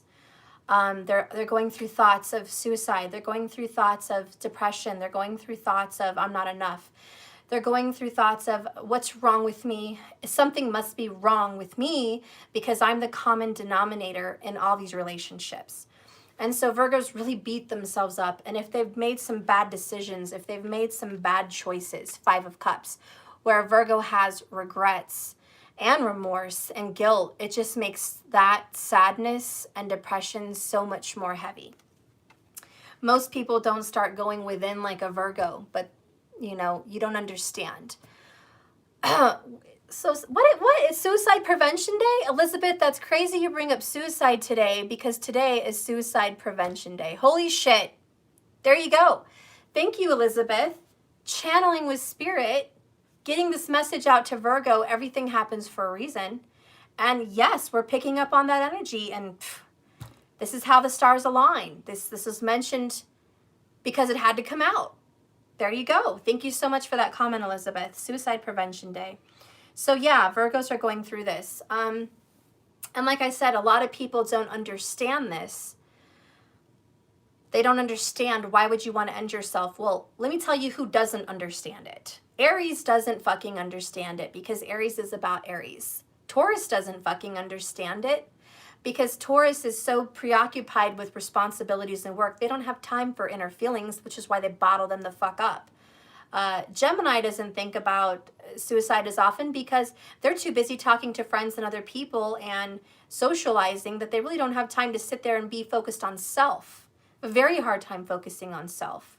Cancer understands it. Why? Because Cancers are empathetic. They're empathetic and sympathetic. They're nurturing and mothering. So a Cancer would understand you. A Leo doesn't understand it as much because life is about being the best. Life is about being strong. Life is about strength, overcoming bullshit, being, you know, the jock on the team. Leo's is like, life is about, you know, chin up, shoulders back, be a soldier. You know, that's Leo. We don't got time for pussy baby shit. That's how they feel. So they don't understand it. Libra tries to understand it. Libra can try to methodically figure out what scientifically is wrong with you. Like what chemical imbalance must you be going through to have these feelings. So a Libra will try to understand you on a scientific level, but they're not really going to understand you emotionally because they also do a very good job of bottling up emotions. So they just don't. They can't comprehend that. They have a lot of hidden feelings going on themselves. Scorpio, now Scorpio would understand it. Scorpio has the same dark thoughts. Scorpio always has thoughts about death and suicides and murders and you know, deep dark secrets and occultic knowledge and, you know, all those things. So yeah, you could totally talk with a Scorpio about that. Saggy, nope, they're too optimistic. Life is too beautiful to think about ending it. What's wrong with you? Don't you look around you and feel the attitude of gratitude? That's a Saggy. Capricorn would understand you, believe it or not, because they deal with a life of depression and hard work, because they're constantly on the grind. They are at the factory, man. They feel like a machine. Capricorns feel like they are literally a machine, just going and going and going, and just, they represent hard work, which is why I said Saturn and Virgo get along great, because Saturn rules Capricorn. Hello. So yeah, Saturn would understand what you're going through because they themselves have dark thoughts. Hello, Devil card. Aquarius. Yes, Aquarius would understand you because they try to understand everybody. But here's the problem with that. Aquarius is where a lot of masks. They'll pretend that they've been where you're at, but they haven't. They have false stories. They're going to try to sympathize with you through a story like being a friend. They're going to be there for you, but they would never understand you. And again, like Libra, analytical, logical, they're going to try to scientifically figure you out and heal you that way. Well, let's go to this counselor. Let's talk. Let's get these medications. Let's balance out your hormones. Let's balance out this kind of energy inside of you. Let's fix you. You know, they won't really understand and sympathize. And last, Pisces. Fuck yeah, Pisces understands you. That's your natural 7th house. That's your natural soulmate. Pisces is probably the best person you could talk to about these problems. But notice how out of all the signs that I've mentioned, minus Capricorn, the only majority of the signs that understand you are water signs. Cancer, Pisces, Scorpio. But the number one would be Pisces. Because Pisces fantasizes about that as much as you do. Pisces talks about that. Pisces thinks about that. Pisces thinks about death, just like you do. Pisces, Cancer, and Scorpio both are very connected to the other side. Death and spiritual things. So Virgo, you and Capricorn are the only other two signs outside of water that go there. So you have a lot of emotional issues. So this card really talks strongly about your emotional issues. So Virgo, you might have a watery moon sign. Cancer, Pisces, Scorpio, you might have a very watery moon. Okay? And if that is the case, then this is hitting the nail on the head, if you know what I mean.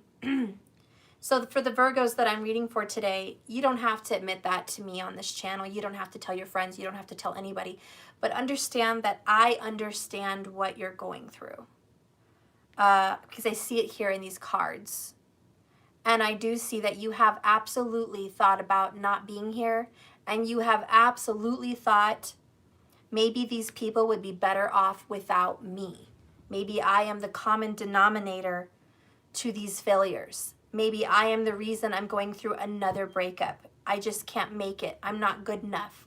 You know, I am such a problem.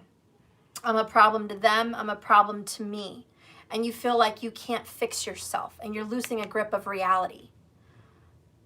First of all, Virgo, you need to calm down and realize you're not alone. And you are so needed because your energy in our zodiac system is a necessity. It is vital. We need someone to critique. We need someone to tell us our errors. We need someone to put us in place and put us in check. We need someone to have some kind of a regulation, some kind of a law outline of where to draw the line. What's too much? What's a healthy boundary and what's not? And so we appreciate your hard work and dedication to showing us what hard work looks like, what dedication looks like, what looking at a situation with glasses and magnifying glasses looks like, and really tearing apart the situation, dissecting things to the core. We need Virgo energy. If we don't have perfectionist, if we don't have an outline, if we don't have detail, if we don't have organization, our world is going to fall apart. So understand, number one, you as an energy, nothing's wrong with you. And a lot of people tend to get short with Virgos. They roll their eyes. Oh, there goes Virgo again, judging. Oh, there goes Virgo again, critiquing my shit, one of the, the text messages. Here goes Virgo again, being a negative Nelly. Here goes Virgo again, pointing out the errors of our ways. You know, everyone is quick to get short with Virgo. But guess what? You are the mirror in the room. Hello? Hermit card. 9th card of the major arcana. Without you, they don't have a mirror, Virgo. And what? Right, Virgo? And what? That's right. Without Virgo, without your energy, there is no mirror. There is no inner reflection. There is no shadow work. There is no focus on self. There is no cleansing, purging, fixing, healing. There's none of that without Virgo, which is another reason Virgo is an excellent sign for healing. And I save the best for last. Virgos make excellent healers. We're talking Reiki specialists. We're talking counselors. We're talking doctors. We're talking nurses, psychologists, counselors. I already said that. You know what I mean? So you guys are healers. Energy healers. You can see where there's a problem and you can fix it. In fact, to be honest, and I'm just going to put this out there, if a Virgo really wanted to go the distance in school, in medical work, one of the top, best, most detailed surgeons would be a Virgo. Okay? I'm not even kidding you. I don't know what sign, what's his name, Ben Carson, the one that did the movie Gifted Hands, the surgeon that separated the twins that were connected by the brain. He was the only surgeon to actually successfully separate these conjoined twins. Him. I don't know what sign he is, but I'm assuming he's got to have some fucking Virgo in there, whether it's tropical or Vedic. That man has got to fucking have Virgo because he has the most profound hands they stay so still. They're so detailed. Surgeons have to have really still hands. They have their hand on a scalpel and a blade. They have to have very skilled hands. And they have to be artistic and very good and detailed with their hands. Hello, Virgo, Hasta Nakshatra, right? But they also have to have the energy of healing, intuition, judgment calls, making the right decision. And surgeons work long hours. Some surgeons can be in a job from, in a surgery for like 12 hours. Some have been in surgery for 24 hours. 24 hours. Okay? Fuck. Holy shit. What? Do they have a bathroom break? No. They hold that shit. Okay? And what? Are they getting coffee breaks? Fuck no. They're sitting there dedicated into someone's body for a day. At the very least, 12 hours. Surgeries are a long time. So I'm just going to tell you, I can tell you as an astrologer that Virgos make excellent surgeons. Excellent. And if you've ever seen, the movie Gifted Hands, he's a fucking Virgo. He reads a lot of books. Hello, Virgo. He loves school. Hello, Virgo. He becomes a surgeon. Excellent with his hands. Excellent with his mind. Hello, Virgo. Who rules Virgo? Mercury. Mercury is what? Closest to the sun. Quick thinking. Virgos are quick thinkers, quick people at resolving situations. You ever see those movies where they're like, oh my God, the comet's coming into Earth. It's going to hit Earth in like 12 minutes. What the fuck are we going to do? What are we going to do? And Virgo's like, shut the fuck up. We're going to go get a bomb in the middle of that fucking asteroid and we're going to blow it to shit. That's what we're going to do. That's a Virgo. And they like have an immediate answer. They're like a computer. They have a lot in common with Aquarius. I told you Saturn works very well with Virgo. And so they will figure that shit out. Virgos are excellent at getting resolve. They're great at resolving problems. Virgos have a lot of enemies, but here's why. Because they know how to work with enemies. They know how to resolve problems. They've had so many enemies in their life, so many obstacles, so many hardships, so many problems, that Virgos know how to get through it. They're very good. They're very good at resolving problems. And sometimes it is with their fist. I talked about the Hulk.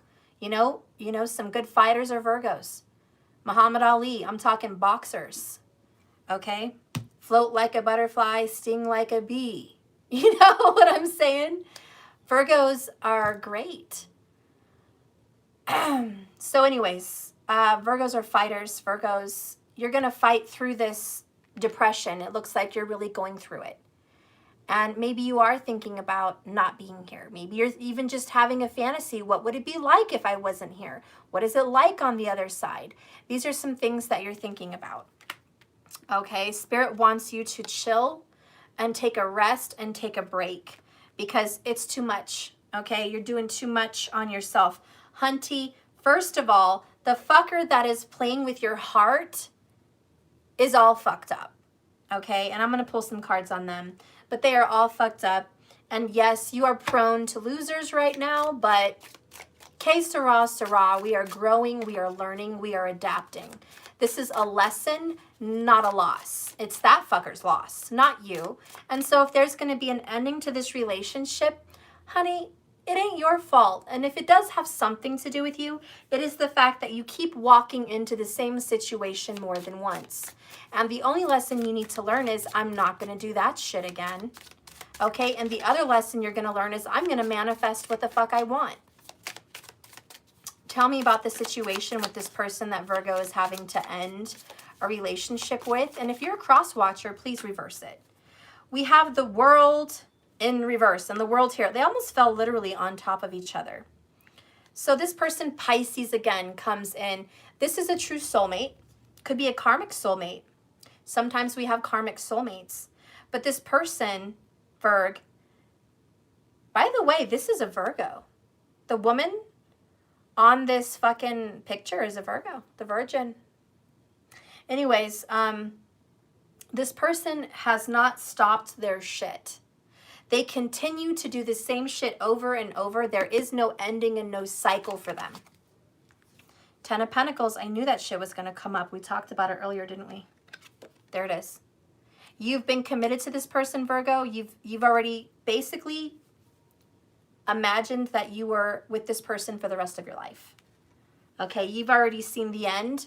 You've already seen your death with this person by your side.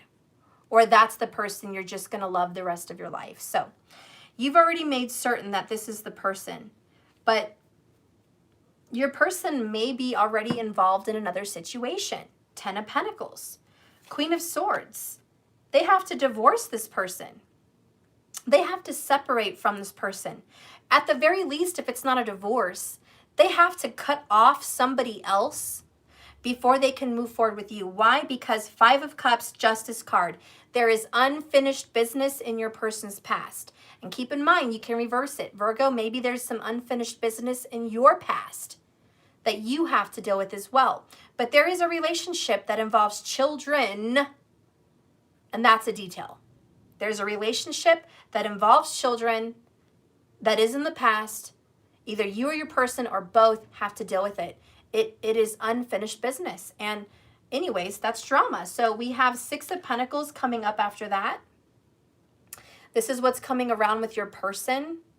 By the way, Virgo energy, just saying. And there's the Libra again with the Justice. And we're just talking about that. We were just talking about them given to two other people. Okay, so it's written kind of under the line here. Under the line here, your person is fucking around with other people. And it's going too far. Even if they're flirting with just friends, it's going too far. And Virgo, you're not fucking happy. So let's keep reading about this person. We have Death in reverse. Following that, we have the Two of Cups. Bottom of the deck here, we have the Five of Swords. Virgo, they have a soulmate contract.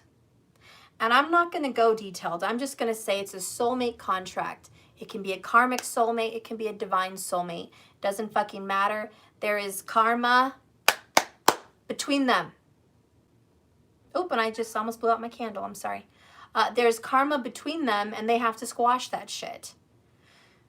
There's no way around it. We're going to get to you. But bottom of the deck, they're fighting. They're fighting, fighting, fighting. Your person is fighting in their situation. There is drama, there is swords, there is arguments, there is fights, there is bickering, there is pain, there is hurt, there is damage.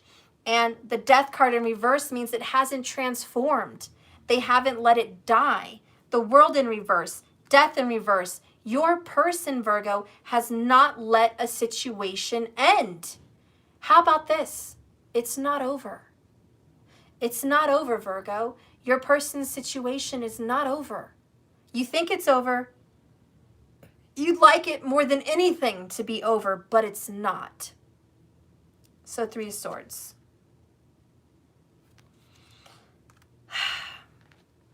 This is killing you. It's taking all your strength. Leo card again. Strength card. How long are you going to let this beat you up?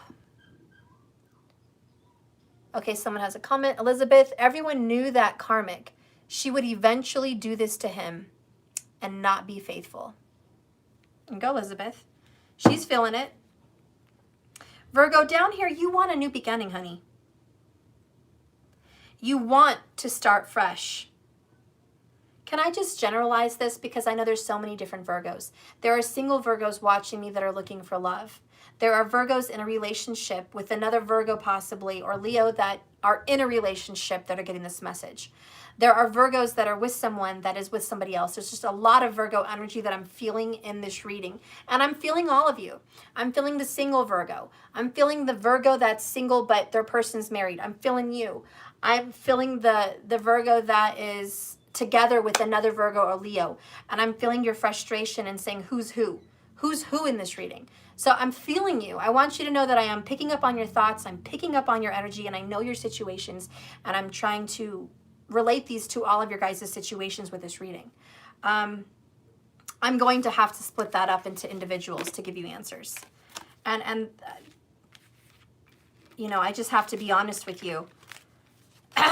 Each of you guys has an energy, and I'm picking up on you. So that's what I do. This is my job. Some of you guys may work on the machines. You're very good at it. Some of you guys may write books. You're very good at it. Some of you guys may be nurses and doctors, and you're very good at it. Okay? Some of you guys may work with children, and you're very good at it. Some of you guys may be teachers, and you're very good at it. I am a tarot card reader, and I'm very good at that. I am a psychic intuitive, and I'm very good at that. So that's why you're here. Let's get this information down. Spirit, please reveal to me the separate situations for those watching. So many of them are watching. So many of them have different stories. Please give me a story for the person that is a single Virgo. The single Virgo alone, just looking back, reflecting, looking at life, feeling not so great about everything, not so great about themselves. Please give me that situation for the single Virgos. Okay.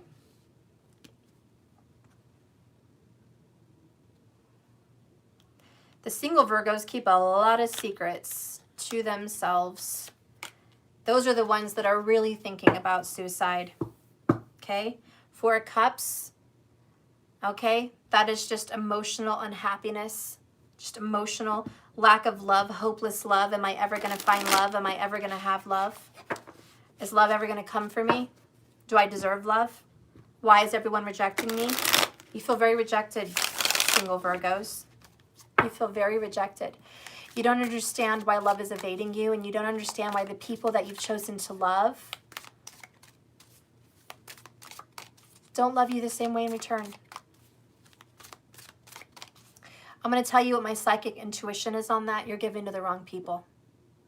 You've chosen to give to people that are using you, and you've chosen to go to people, which is a karmic cycle. The devil has been trying to tease you and fool you. The devil has been using their body and their looks to pull you in. And when you get pulled in, then the devil wants to use their sadness and their sad stories against you to where you feel you have to stick around to fix them. And then when they're fixed because of you, they don't love you in return. And that's just what I'm picking up there on the single. Okay? Give me a sign, give me a reading, please, for the Virgos that are with other Virgos or Leos. Give me a reading for the Virgos that are with other Virgos or Leos.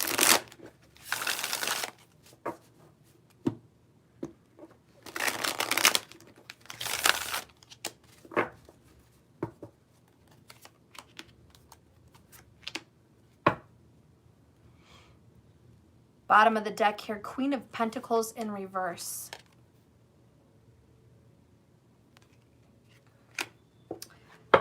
After that is a High Priestess.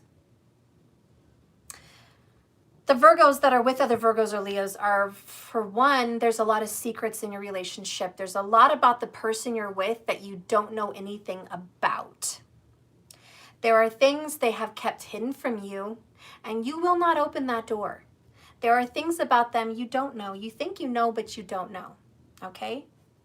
I feel that the person who watches this channel, that Virgo Leo person, is intuitive, insightful, spiritual, tarot card reader, psychic, intuitive medium, something like that. Somebody that is a very spiritual person. Someone that's a healer, could be a medicinal person, and someone that is very intelligent and smart and knows about the occultic, knows about spiritual knowledge more than a lot of other people. You've studied and went in depth, okay?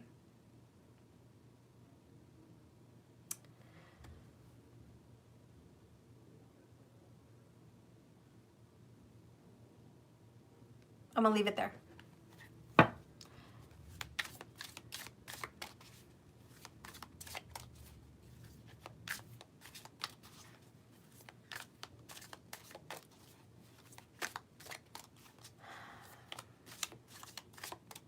I also feel, before I move on, the person that is with someone of your own sign here not only lies to you, but there's a third-party person. For the person that is in a double, like Virgo relationship, or a Virgo with a Leo very closely related to you, maybe even a Libra, there's a third party. Show me the married Virgo, the one that's in a relationship that they're committed, they live together, whatever. This is just a committed Virgo. Show me that person.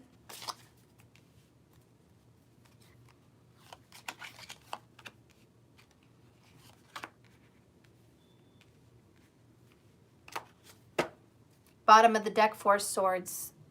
You're quietly sinking in silence. You're quietly dying. You're just like, you're not being heard. You're tired, you're exhausted, and you're drained. For those of you that are in a relationship, Virgo, you are fucking drained. And that's why the beginning of this reading was this man holding a coin in reverse. This relationships, this family life is sucking you dry. You almost feel like anytime you go next to someone, they're an energy vampire. You literally feel like you're drained of your energy coming near people, which is probably the truth. And I just want to say that you are probably an empath. Empaths have to watch their ass. If you are not careful, and I don't mean because there's vampires out there, because there's vampires everywhere. There's a vampire around every corner. You have a responsibility as an empath to take salt baths, to cleanse daily, like a ritual, with sage or Palo Santo. You have a responsibility to douse yourself with healing vibrations, sound bowls, healing bowls, crystals. You have a responsibility for your own self and your own health and well-being to pay attention to the signs when you feel drained. Because part of the reason you're not handling your relationship well is because you are not charging your batteries. You do not take time away to read. You do not take time away to cleanse your energy and take that bath. You do not take the time and energy to have yourself a sound bath, or, douse yourself in healing sage or Palo Santo. You don't. And then you go to bed because you're tired. And the next day you go through the same shit and you're not taking time out. So for you in a relationship, you need sleep, you need rest, and you need to revive, and you need to heal, period. And that's why you're having so many issues. Let's go ahead and start clarifying these energies. I told you I felt more. Single Virgos here. Woo! Single Virgo, Tower moment. Tower moment, single Virgos everywhere. This is the ending of a relationship, the ending of life as you know it. This is a breakthrough. This is an epiphany. This is an aha moment. This is clarity. This is right now the ending of your belief system, your foundation, and the way things were. You're not going to live that way anymore. Just not. The Tower has come for you. The next one is Judgment in reverse. You know why? You've made a lot of bad judgment calls. You've made a lot of poor choices. Seven of Pentacles comes up for you, Virgo energy, disappointment. Single Virgos are going through a heavy amount of disappointment and dissatisfaction with life's choices, period. And that's what's coming down. It's good. It's a praise God, hallelujah moment. It is thank the good Lord Jesus, I have another day to wake up and do it better. It is like, fuck yeah, at least I know I'm not going to go back to where I was yesterday. Fuck to the no. I am much better, much stronger, much wiser. I have intelligence now. I have a clear mind. This is clearing your plate. Single Virgos are like, I'm going to clear my plate. Okay? And maybe you just got out of a relationship. Maybe that's why you're newly single. It's like, I just got out of a relationship, or maybe you're going to be getting out of a relationship that you've been in for years.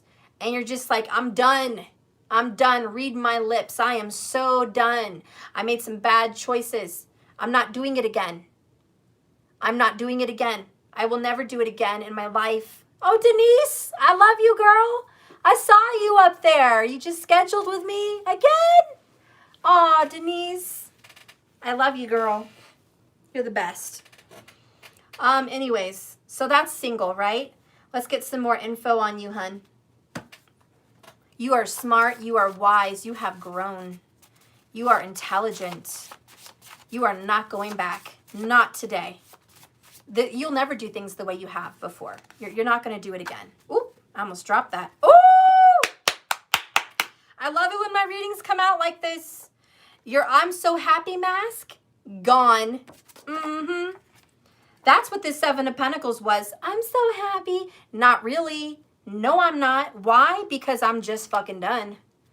Just fucking done. I should have put just fucking done, but I put just done, so we're going to do just done. Okay? Single Virgos are just done with that shit. I'm no longer wearing a mask. I'm no longer pretending like shit is so sweet. No, it's not. And this is you telling people, look, I'm sorry you feel this way, and I'm sorry you think this way. And I'm sorry that you thought this was okay. It's not. None of this is okay.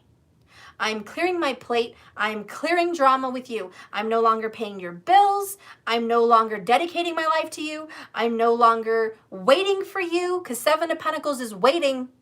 I'm no longer waiting for you. Okay? And yes, I love Halsey. I love that song. It's my ringtone. You have to put that song in the link here for people. It's like, I forgot the words, but it was like, I went so high, or I put you up there. I put you up there on that throne. I dedicated myself to you. And now that you're so high up there, you just forgot about me. Like, who was there for you when you needed someone? Virgo. Who supported you when you needed support? Virgo. Who came through when you couldn't make the rent? Virgo. Who did you come and cry to when you were having a breakup or a divorce or a separation or problems at work or problems with the kids or whatever? Who did you come to? Virgo. Right? Right? Right. And now that you're up there on your throne, now that you're way up there, now that you're just living this glamorous life, where's Virgo? At the bottom? Forgotten? Waiting? Waiting for you to text back? Waiting for you to call back? Waiting for you to come back? Fuck you, I'm not waiting anymore. And that's Judgment in the Tower. Because don't forget, Judgment's like, we're going to do this again. We'll get a second chance. And the Tower's like, fuck your second chance. Take your second chance and shove it very far up your ass. I don't want that shit no more. I'm not going to pretend like I want that shit anymore. I'm sorry I even gave you credit. I'm sorry I even put you up there. I'm sorry I even made you think you were that important. No, this is not personal, guys. I'm not a Virgo. I have 0 fucking Virgo on my chart.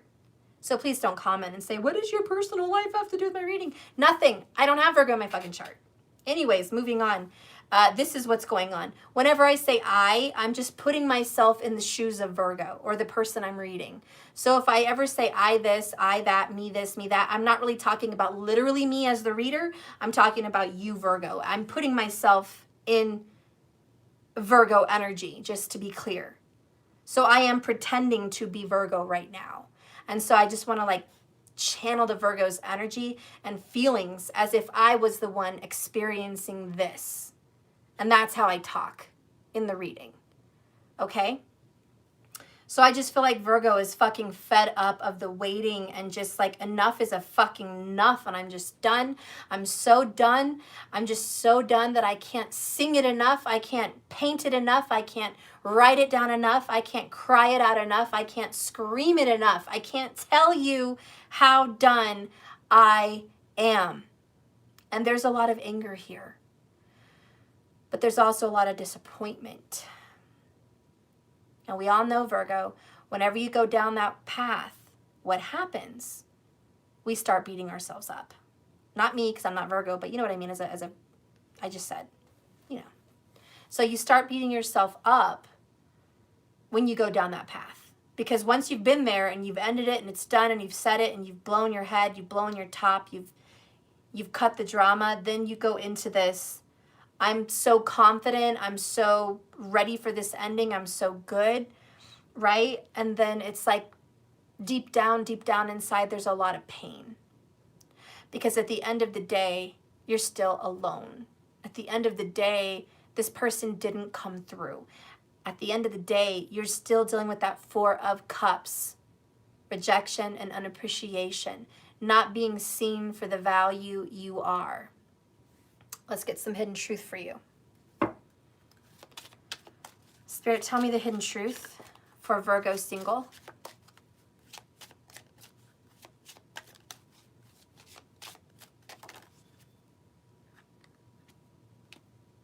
I am healing my past life trauma. Which is just your past. Could be your past life, but also this past. Okay? So yeah, Spirit's like, you do have to heal because it's a lot of pain. It's a lot of pain and you do have to deal with it and you do have to heal with it. And you are. Spirit, give us some advice for these beautiful Virgo singles. Understanding your grief. Virgo, hope keeps suffering in check. There is hope for healing and more love in grief. So Spirit says, Virgo, don't beat yourself up so bad that you lose all hope. Hope keeps grief in check. And Virgo, one thing you do very well is suffer in grief. You really go there. Spirit says, always keep the light on. Don't forget your card. 9th card, Major Arcana, the Hermit. Always keep a light on in the dark. Even that Virgo old sage had a lantern with a star, which represented hope and faith. And as he went through the dark night, that's what kept him on the right path, that lantern, okay? So don't let this shit beat you up too much, all right? Because I'm about to get to what you're going to get in the future, all right? So just chill. Good things will be coming for you, okay? Whew. Let's get a future outcome card here for Virgo singles. Virgo singles, what is a future outcome for you?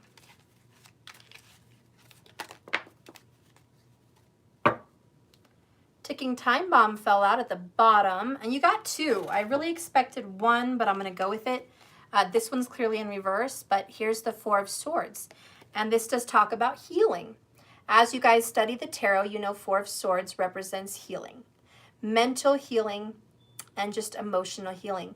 In my card, it depicts a woman sleeping in the clouds of lavender. She's holding a bell of lavender in her hands, and in one of the hands is the Sword of Truth, the Ace of Swords. Below her is the 3 of Swords, which represents a very painful past. And it represents her putting those down, resting on them, but also resting with the Sword of Truth. No longer hiding, just healing. Healing with the truth. This is acceptance, the serenity prayer. God, grant me the serenity to, I don't even remember it. Gosh darn it. Accept the things I cannot change. Give me the courage to change the things I can and the wisdom to know the difference, right? That's the serenity prayer. And so she's learning about the wisdom to know the difference. She's building up some courage to get the things changed that she can, you know. So whatever. And you got this down here too. So Virgo is all about Four Swords right now, guys. It's just all about this healing, right? Healing. The bottom of the deck that came in reverse, thank fucking God, in reverse, is the Five of Cups. And this is about coming out of grief. This is about letting it go, letting the pain of the sadness of the relationship go. What comes before Five of Cups? Four of Cups. What was at the bottom of the deck for you? Four of Cups. You're getting over rejection. You're getting over disappointment and sadness with love. And you're healing your own self, and you're just forgiving the past. You're not going to live there anymore. You're like, you know what, stuff? Single Virgo, right? Thanks to the Tower, I don't fucking live there anymore. Yeah. Maybe the judgment was I was in depression, I was in sadness, I was beating myself up. I did have a lot of pain in my heart, but I'm not gonna do that again. No. I choose healing. Four of Swords. Yeah. I'm just done with beating myself up and thinking about the past. I have better plans. I have a better future, which includes deep healing. Now in the extended, I will get into what your future looks like. But the beginning of your journey and your future is single Virgos. You're on a road of healing and recovery. Okay? Healing and recovery. All right? So that's where I'm going to leave that there. Let's go ahead and get into the Virgo with another Virgo or Leo, which was another energy I was feeling in this reading. You have the Eight of Pentacles. You're doing the same shit every day, consistently, over and over again. True Virgo card is the Eight of Pentacles. It is getting recognized for your hard work. You know, it's dedicated, but it's very repetitive. It is the same thing. Nothing changes. So if you're a Virgo with another Virgo, or you're a Virgo with a Leo, possibly a Libra, nothing ever changes, okay? The next card that you got is the Emperor. And this is control. There's a dictator in your life. Either you're a dictator or there's a dictator in your life. Someone's always controlling. Somebody here is older and mature. It could be a masculine that's older than you. Even if it's just a year. Okay, there's someone older than you that you're in a relationship with. They're already a father. You know, perhaps a mother. This Emperor, though, for people learning tarot, signifies a man, and it signifies an older man. So usually a father. This is not some young, you know, knight. This is not even a king. This is someone who's been around the block a few times. This is someone that can give advice to young married men. This is someone that's been married for a long time, or this is someone that has been married before and just knows. So you might be with someone, Virgo, that's already married or been married, okay? One more time. Already married or been married, okay? The other card that came out was a Queen of Pentacles. Virgo energy.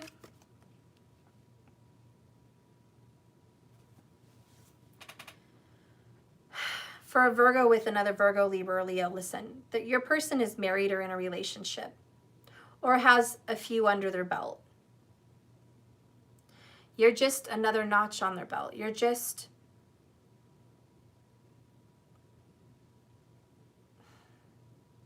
to be honest, let's get real. Virgo, if you're with someone else that's like sign like you, you're younger than your lover. Your lover is a man. He's married. Or he's just older. By a couple years, maybe just 1 year, but he's older. He's been seeing you for a long time. I see 8 years under the belt here. Could be a little less, but I see years. I see you and this person have been in communication for years. You guys have been seeing each other consistently. It's been an established relationship. You're coming in as the Queen of Pentacles. So I see a Virgo female that is younger than the Emperor. So you get a Queen and an Emperor, and you know there's a little bit of an age gap. A little bit. 144 minutes and 44 seconds when I looked up at that time. And I'm dealing with the Emperor, which is the number 4. Plus 8 of Pentacles is 4 plus 4. You're on a 4 frequency. I would definitely look into a 4 life path, see what that has to do with you. But also, I feel like this is about stabilization. This is about getting stable. And it's 3:44. Get the heck out of here. Elizabeth, are you in California? Because it must be 4:44 where I'm at. There you go. I'm telling you, 4 frequency. Now, 4 is, again, like stabilization, certainty, foundation, getting grounded. There you go. See, it is 4:44. Ha! Maybe somebody's 44 turning 45 this year. There's some change. Virgo with another Virgo, Leo or Libra. Listen, Linda. Is this shit going to change? What am I feeling for you here? I feel like you're sick of it. She doesn't look very happy with the pentacle in her waist or on her lap. I don't see no smile. She's not beaming with pride. She's wearing a crown. She's looking at the pentacle and she's just like, yeah, I have a pentacle. What else? Bored. She's fucking bored. There's no friends. There's no family. It's just her on the throne. So I feel like it's just you. And I feel like you're stressing out because where's your king? Well, your emperor is up here, still in communication with you, but not with you. So it's almost like you have to share. And this has been very consistent for you, having to share. And the Queen of Pentacles is a sharer, a nurturer, a giver, a lover. And so you're trying to give love and appreciation and kindness to this emperor. But this emperor is kind of a snake. This emperor is just power-hungry dictator. He's controlling. He's bossy. He's arrogant. It's all about him. He's very sexual. He uses the queen for his sexual desires. And it's been the same shit for a long time. I also have a message here that you've been offered a marriage or relationship with this Virgo, Libra, or Leo. Like this person has offered marriage to you, but it's really boring. And you're not so sure you want to be married. You could be engaged, possibly, you know, but I feel like you've had the offer of marriage or union. But how long are you going to wait? How much time do you have to put in? And how boring is this going to be? I feel like it's getting very boring. Like, I don't see you wanting to be here. Show me the Virgo in this situation. Show me the Virgo in this situation. I know better. So I feel like some of you guys are like, I know better. I'm not going to be with this cat. I'm not going to be with this guy, you know?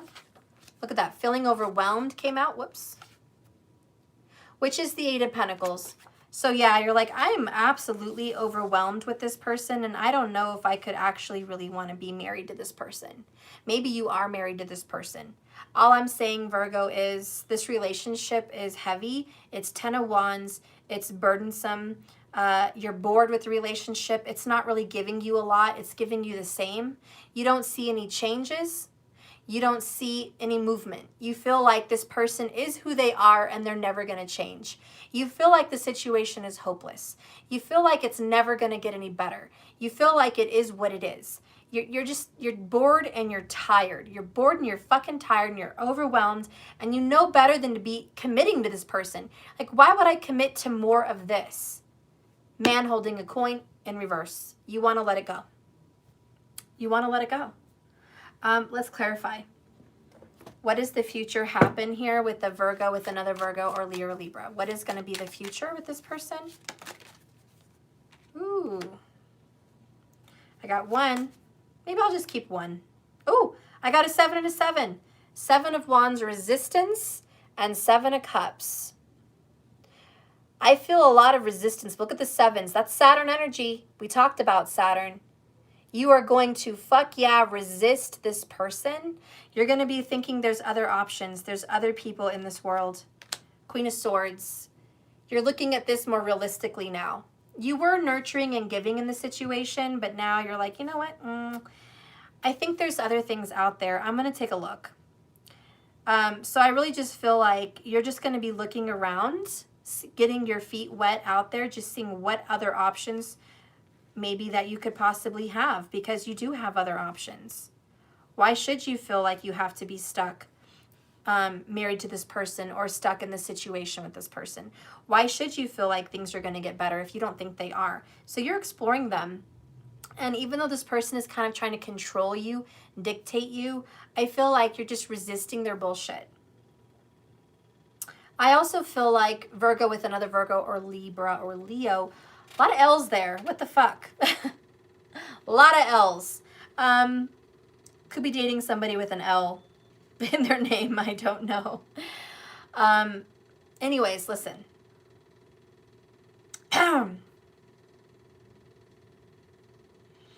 The outcome that you're going to have is you already feel the intuition to resist this relationship. You know something's off. You know this isn't what you want. But you're almost wanting to stay stuck. And my advice for you in this situation is this. If you do what you've always done, you get what you've always got. It's a law. If you do what you've always done, you get what you've always got. Why? Because when you work hard at a pentacle and you've perfected the pentacle and you're going to create another one, you think you're going to get a different color, a different shape, a different pentacle? No, you've perfected the art of creating this pentacle. And the more you sit back and create it, the more you're going to get. You have created the art of stagnation. I said it. I know, I'm sorry. You've created the art of resisting other options, other people, period. You're ignoring what else is out there. And yet you're staying in a situation that you're not happy in. You're overwhelmed.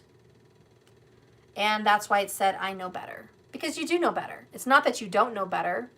It's that you choose to stay here, choice, because, I don't know. You have to answer that. Why are you resisting other options? Why are you resisting other people? They want to come in. Let's get a card for you. Let's get a truth for you.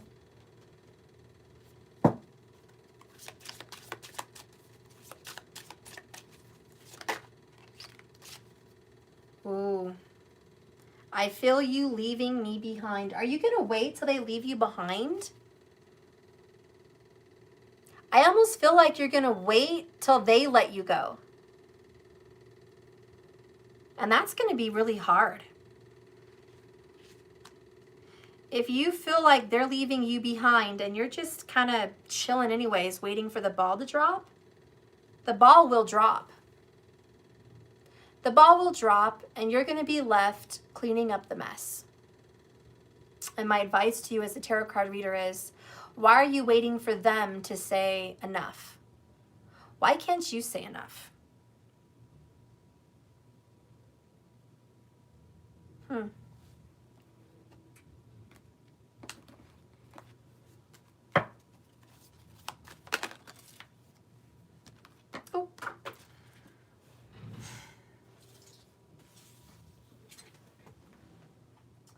One fell on the floor, one came out. Why can't you say enough is because you're afraid to be alone. Loneliness. Loneliness. The one that fell on the ground is gratitude. So here's this. You're just grateful for the little bit you have. This is why that lack mentality came out in the Virgo reading earlier. Well, we are in the Virgo reading, but the beginning of your reading, Virgo, is what I mean. Lack mentality, Four of Pentacles, we got that earlier. Fear and scarcity and worry and all of that energy. And this is, I don't want to let go of the situation stuff, because if I do, then what? I'm alone. I'm scared of being alone. I'm scared of no one wanting me. I'm scared of not being, loved in return. So I'm going to just accept attitude of gratitude, the little bit of love I am getting from this person. Even though this person is resisting me. Even though this person is controlling. Even though this person I feel is leaving me behind and pushing me away, I'm going to stay. And I know better. Right there. I know better. I know better. I do know better, but this is my choice. And look what I have on my card. 7 of Cups, 7 doors opening, and it says choices. So this is your choice. You have a lot of other doors opening up for you, but you choose this one. All right, even though you know that they're going to probably leave you. So I guess you're just going to wait till you get that phone call or that text where they say, Virgo, it's over. Or Virgo, I can't do this anymore. That's what you're waiting for. We're going to read loneliness.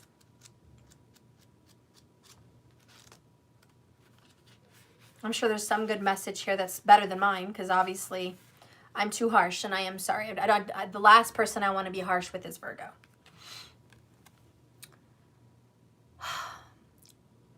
I know that I am never alone, but Virgo, this card has come to you because you must be reminded that there is a difference between being lonely and being alone. Feelings of loneliness originate from a sense of not appreciating the most important person in the room, you. If solitude comes like an affliction, you need to work on creating a healthy relationship with yourself. Only then will you attract others who will nurture your soul, Queen of Pentacles. You don't develop a healthy relationship with yourself first if you're constantly worrying on other people. And if you do, you will only draw unhealthy relationships to you. To create a healthy, positive relationship with yourself, you must begin to feel worthy of love. The pessimism of this physical dimension can affect your self-esteem. If you don't have the strength and the conviction that you are valuable and meaningful and every second of your life matters, don't view solitude as a weakness. It is merely your soul, Virgo, telling you that it's time to do some inner work, to be the true hermit card in the major arcana, to look at your life, reevaluate your path so you can start to shine like the star in his lantern. As you sit in the silence of your soul, you will realize that your spirit family, your teachers and friends and guides are with you, and you are really never alone. Wow, that's beautiful. So this Virgo with another Virgo, Leo, or Libra, you are dealing with some clingy issues here because you just don't want to be alone. And I feel like this Virgo is the same way with friends. Like, if you were to be stuck in your house for, 2 weeks straight, just you'd go crazy. You'd go crazy. You need to relate with others. You have to go out, even if it's smoky out there, rainy out there, snowy out there, COVID out there. It's like you guys find a way to go put yourself around friends and people. Even if you have to have dinner outside in the parking lot. Like you have to have yourself around people. You can't be away. Well, you can, but you resist it. You resist it because you just feel extremely overwhelmed by yourself. You almost think everybody else must be like that. Everybody else must feel like me. You're wrong, Virgo. That's not true. I'm going to throw myself in there and say, I love being alone. And if I was alone on a fucking island, I'd be fucking happy. I will also go as far as saying, if I'm not around children or animals, I talk to my fucking plants. Fuck yeah, I do. And I feel like I have a relationship with them. I can create relationships with my fucking plants. If I feel alone at my house or somewhere. I talk to the freaking birds, the sky, spirit, source. I meditate. I imagine things and thoughts and people, and I connect telepathically, spiritually. You see, Virgo, this is where Spirit wants to take you. Spirit wants to take you into a room alone. Spirit wants you to be this energy right now. And if you keep chasing out friends and chasing out family and chasing out relationships and dealing with crap, then you're not truly mastering the art of being alone. And so I think before you get any relationship, you're going to have to master yourself. So there is the true hermit card here, inner reflection, which might explain why you're dating another Virgo, because they are your mirror. So they're reflecting to you your need for this. And that may be hard to take. That may be a hard pill to swallow. So you need to focus on that. Heal yourself. Let's get, well, that's it. I guess we just got to get down and dirty with ourselves here for the Virgos with other Virgos. Do I feel a separation coming on for you?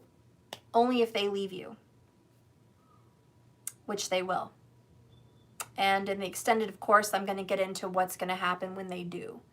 But Virgo, they're going to leave you. Or you're going to leave them. I mean, I don't know who's the Virgo because they're both fucking Virgos. Or they're possibly a cusper of a Libra or a Leo with a Virgo. But, you know, look, someone's leaving. And whether this is you or it is a cross watcher and you can reverse this and it's them, these are two of the same energies together. So you have to see what works for you in this. But I can tell you this is dwindling away. It's not working anymore. And you may think that this is certain and strong and stable and has longevity because of the Emperor and the Eight of Pentacles, but it doesn't. Because if you over-nurture something, you push it away. If I overwater my fucking plants, they're going to wilt and die. If I give too much sun to my fucking plants, they're going to wilt and die.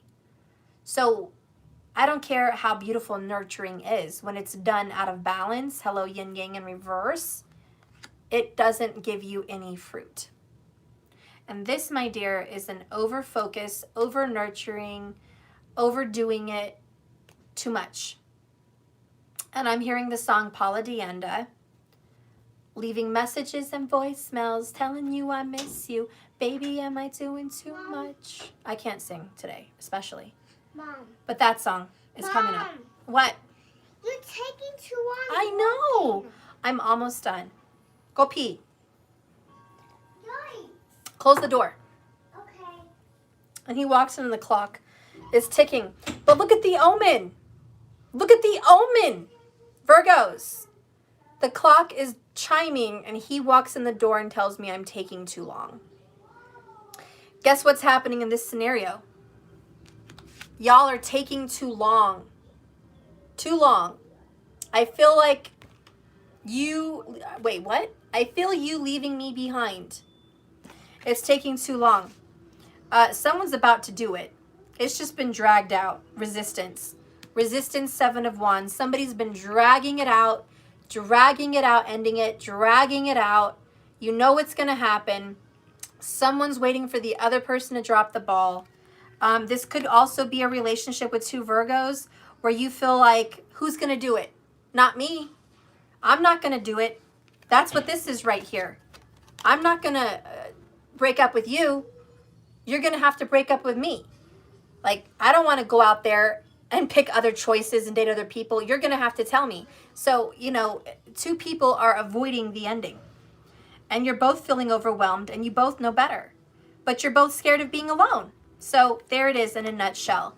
Someone's waiting up to break with you or you're waiting up to break up with them. But that is the general energy here for the Virgos with Virgos or Libras or Leos, okay? Moving on. Next chapter, which would be what? Didn't I say married? But this is kind of together. So this is just extra. I forgot what this is. It's just extra. Let's do it. Let's see what this is. Good job. I want to stay in here. Okay, just bring your frog and be quiet with your little creatures, okay? Okay. Um, And I'll bring the phone. okay, you can play with that little flower down there. So married over here? Okay, so we're just going to deal with this. Which flower? Right there, that little flower. Oh, no. On the floor with that right there, the square one. Right there. Okay, so this other situation, possibly married. This one? Uh-huh. Okay. We have the Ace of Wands in reverse. Okay. The next one is the Wheel of Fortune, upright.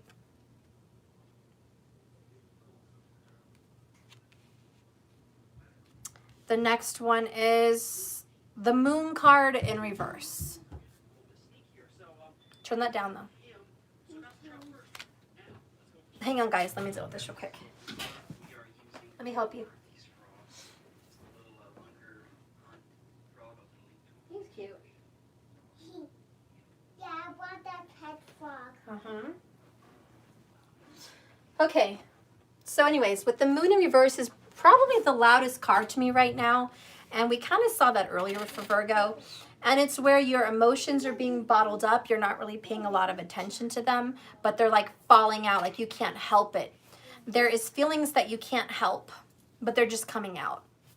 So Virgo, if you're in a union or a marriage or a commitment here with whoever, I just feel like you're losing your feelings for someone. You've been hiding it. You've been keeping secrets, but now the secrets are coming out. The secret is there's no longer a desire to be here. There's no longer a desire to continue this. You're ready for change. There's also a secret where you want to move away. The Wheel of Fortune. So there is a secret that I really want to move away from you, away from here. I secretly don't want to be here anymore. Okay, so I've already said that more than once. You just don't know how to tell them. You don't know how to tell them. You don't know how to say it. You don't know how to tell them that this isn't working. In fact, you may not even know how to face it in yourself. I almost feel like you don't know how to tell yourself enough's enough. I can't be here anymore. You're afraid to tell yourself that this is not working out. I do see a change coming up for you. It's coming soon. If this isn't you feeling this way, it could be your partner who feels like this and hasn't, told you. Spirit, tell me more. Ooh, F off. Divine time, just not yet. Darn it, look at that.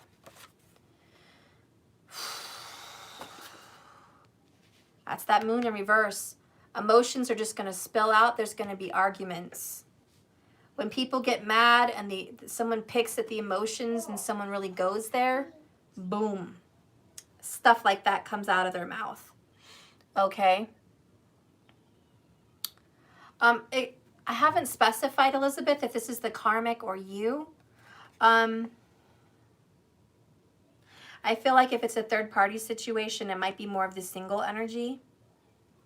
But if it's a union situation, like you, Elizabeth, who are legally married, I could see how maybe your partner needs to tell the karmic to F off. But I'll clarify that for you on here. Let me just finish with these cards, and I will pull some cards about a karmic situation versus just a two-person situation for the union reading, okay? So I will do that. The other thing is divine time, not just yet. Here's the deal.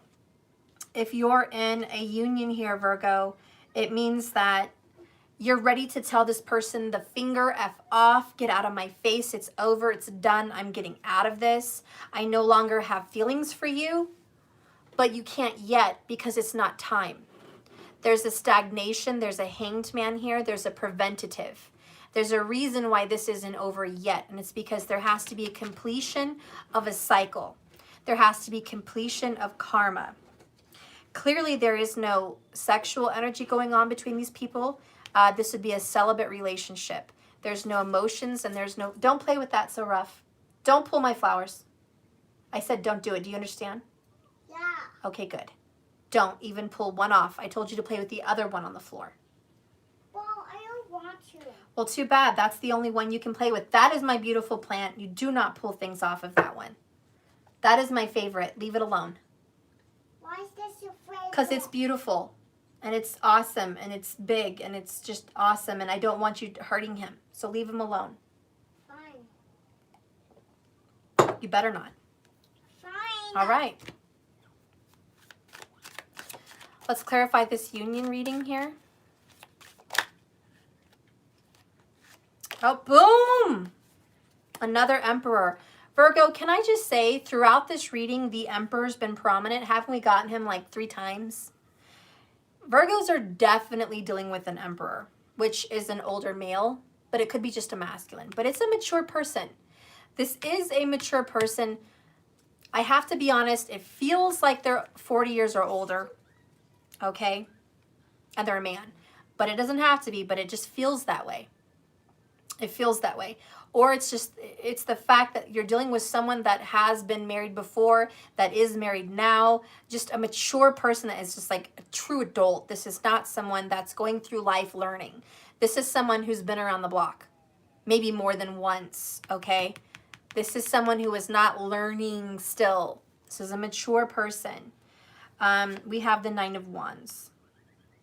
So there's resistance. Resistance towards a new beginning. Under that is the Judgment card. I'm seeing the Empress peek out. Look at that. That's the Empress. She's peeking out. The Empress is the Emperor's wife. By law. By law. Underneath the Judgment card is the Karmic. Woo! Elizabeth, I must be channeling you. I must be channeling you. You just talked about a karmic and then there it pops out. I don't know if this is your situation or not, Elizabeth, but it certainly pops out, okay? There's an Empress and there's a karmic and there's judgment and there's a new beginning. But somebody's building up a wall. The 9 of Wands, Sagittarius energy, which is truth, higher education, karmic learning, father energy. There's a father vibration. Virgo, if you're in a union, you're with somebody, you're committed. There's a father that has some karma that needs to be dealt with. There may be a reflection on a karmic relationship or karma in general. They have to learn their lesson, which is the Page of Pentacles. They have to learn their lesson before they can move on. That's why it's divine time. Not just yet. Not just yet. There's a lesson that has to be learned. Sweet Jesus.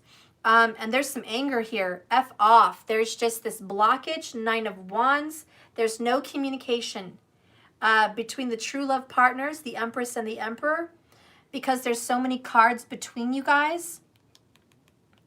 And look, I even saw the marriage card pop out. It was popping out. Must be really picking up on Elizabeth's reading here. But between the Empress and the Emperor, there's just a lot in between, a lot of karma, a lot of drama. And I feel like the Emperor and the Empress are not talking. They are not in communication. I feel like there's karma or karmic that is in the midst, which is part of the contract, part of the plan. So there is something they have to go through and learn before this can turn around. Is it going to turn around? Yes. Wheel of Fortune. The future outcome here, yes, there's going to be an ending. This is the last stand, 9 of Wands. You're coming to an ending of this. There is going to be liberation. You will get control over this. But right now, somebody's being controlling and being kind of a controlling, dictating dick. Or a total biatch, okay? And this person wants to control and manipulate the situation. So this is coming to an end, but first a lesson must be learned. Spirit, tell me about the lesson. Ooh, little doggy. I'm telling you. What is the lesson?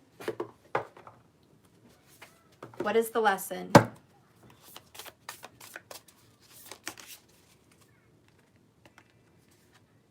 Dun, dun, dun, dun.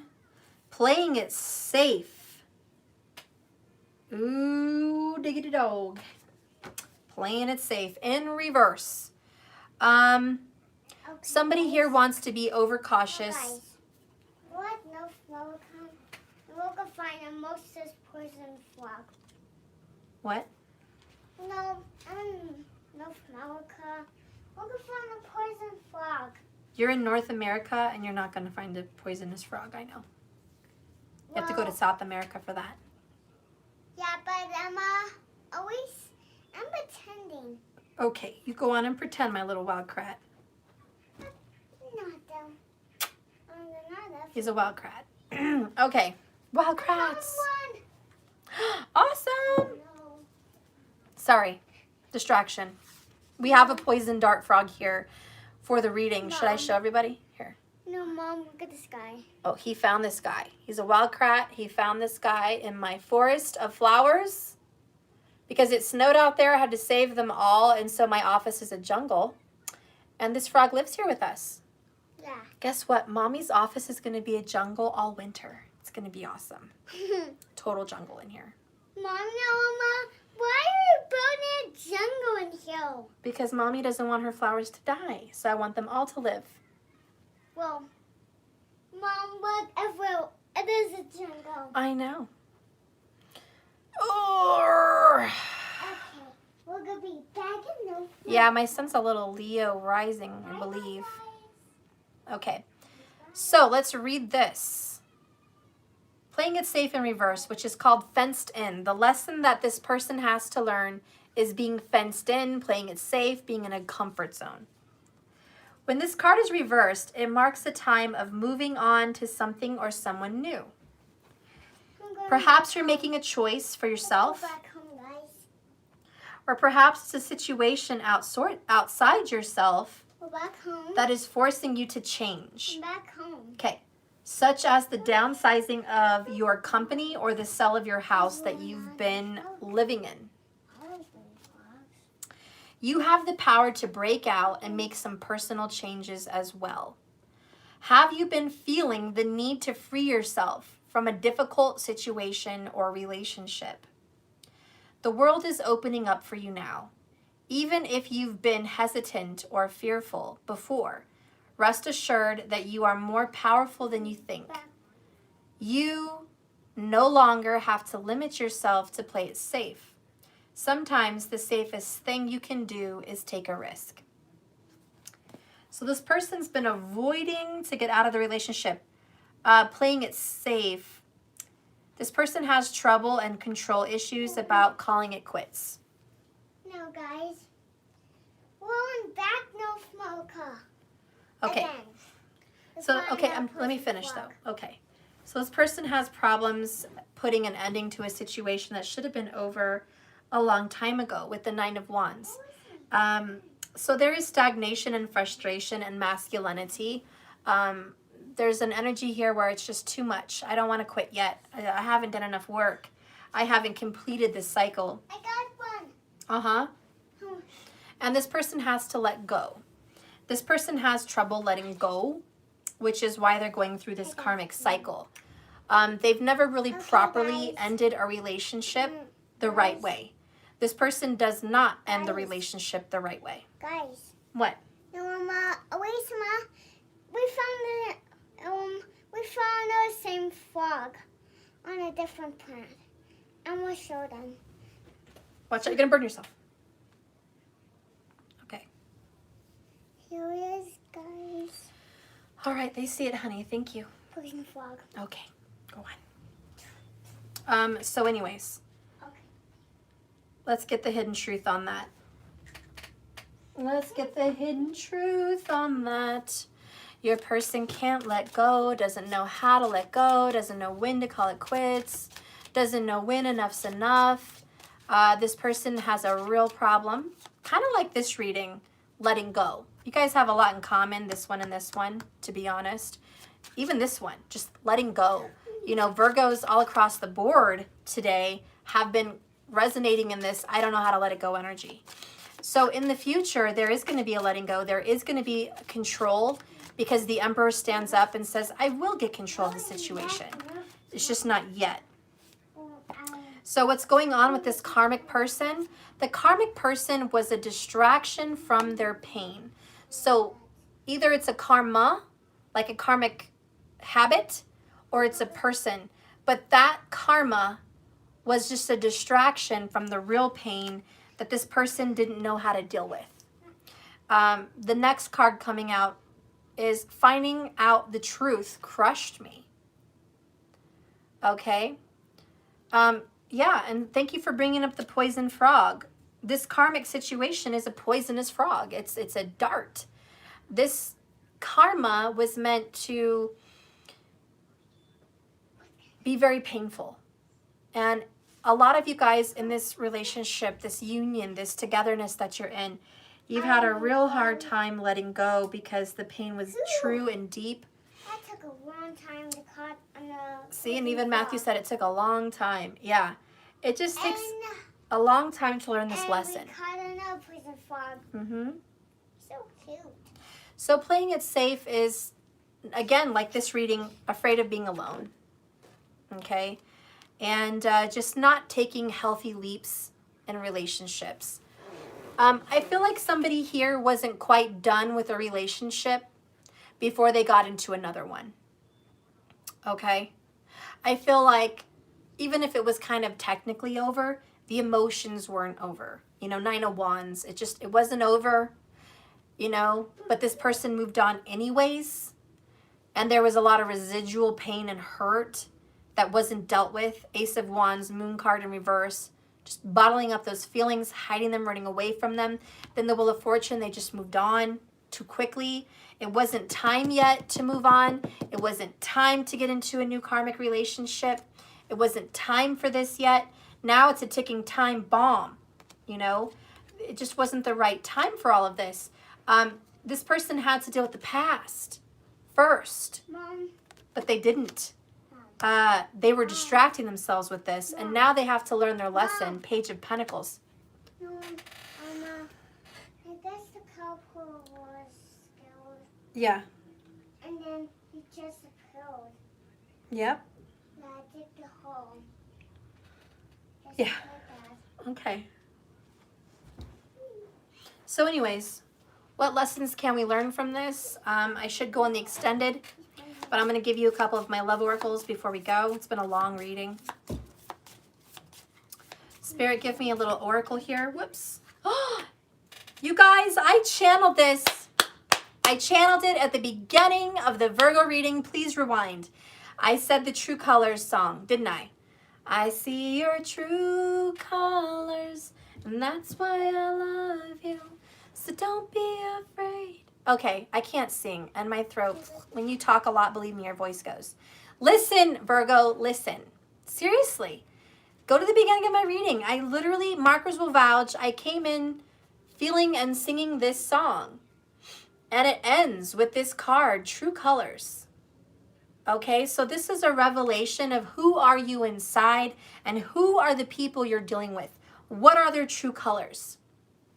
The truth of this scenario is, Virgo, you have to start fresh. You have to start fresh, brand new. This is a strawberry bush. It's time. We have to plant good seeds and just start a new life. We have to start fresh. We've seen people for who they are. We need to know who we are. We have to get to the nitty-gritty. We have to dissect ourselves. We have to go into surgery. This is heart surgery. This is emotional surgery. This is spirit surgery. We have to, do surgery on ourselves and find out who are we really, because we have to uncover some ugly truths. We have to uncover some ugly habits. We have to uncover the truth of our situation and face the reality, deal with the serenity prayer, and really just deal with it. And the sun is wisdom. We have to get balance back in our lives by being one with self, right? Hermit energy, mirror reflection, inner work. So listen, whoever your person is portraying to be, just believe them for now. That's who they want to be. Treat them as such. Don't give them the benefit of the doubt. At this point, it's time to love yourself more. So Virgo, listen, I know you want to be dedicated and strong and loyal and true, and you don't want to throw in the towel because you're a hard, dedicated worker. I get that. You've put a lot of time and energy into these situations. How can you just walk away like it's nothing? It is not nothing, but you are more important than that, and you are something, okay? You are something, and everything that you've been in is like a poisonous dart frog. It's been poison, toxic. These situations did not make you feel better, but they did help you grow. And there are some poisons that can be medicinal if mixed with the right ingredients. It's true. There are some poisons that we can eat and tolerate when mixed with the right things, and they can be very medicinal. So that's karma. So Virgo, you're dealing with a lot of karma. Seriously. And it's time to deal with it because you're losing. You're losing so much. You're losing time, energy. You're feeling drained, and you're getting stressed, and you're not loving yourself. Love yourself more. You're worth more than these situations, period. So I hope you really do love yourself more than them. I hope that you do find your healing. Four of Swords has been prominent. I hope you find the peace and healing that you deserve. I hope you fight for yourself. I hope you make better choices. Queen of Wands, I hope you go after you. I hope you go after you and not other people. I really just hope that you do your needs first. Stop attending to everybody else's. They can handle themselves. You don't need to. Don't pay their bills. Don't make them feel better. Don't coddle them. Don't comfort them. Don't wait till they leave you behind, okay? This ain't the time for that. This is time to heal yourself and love yourself, and don't pretend like shit's sweet when it's not. It's time to just do the work, which I know you can do. Now, I'm going to go ahead and go into the extended. I'm probably going to take a potty break and a lunch break first, or dinner break. But when I come back, I do want to get into the future outcomes for Virgo. So if you're interested in purchasing an extended, you can go to jks1111.com. If these readings were resonating with you, if they were touching your heart, if they were your story, if you feel like you want to hear more about yourself and what the future can hold for you, please come back, go to jks1111, hit subscribe, and then register yourself in there to log in so you can come and view the extended. I am going to be going there. I do want to see what's going on with the singles. Bye, love. I want to see what's going on with you being single here, healing your past life, and what happens when you do. What happens when the Four of Swords is over and you've dealt with your Five of Cups and you've conquered yourself here and you are doing the work and you have understood grief and you realize that you're just done with putting up with being mistreated. What's going to come in for you? What blessings? I'm going to be pulling some good cards. I'm going to be pulling the James Van Prague, the Quantum Oracle also. I'm going to be pulling the Magical Herb Oracle and the Sacred Self-Care Oracle. I'm going to be pulling some Divine Masculine messages to see what your lover wants to tell you, and some Truth Oracles as well. Okay, I want to get some more about that. I will also be pulling a fortune cookie for you. Okay, in those readings. So I'm going to be doing that. Ooh, little sneak what fell on the floor. Ooh, look at that. Money is on the way. Financial blessings, just a peek. Okay, so we're going to get into that. For this person here with the Virgo, Libra, Leo, whatever person dealing with loneliness, not letting go, we're going to see what are they doing behind your back? Because you're sitting here. What is this Emperor actually fucking up to? Okay, we have another Emperor, we're just going to see what is the Emperor up to. All right, we're going to look into that. We're going to look at the karmic situation over here. We're going to look at what this person in the middle here has to do with the future, with being afraid of being alone. What does Spirit want to give you?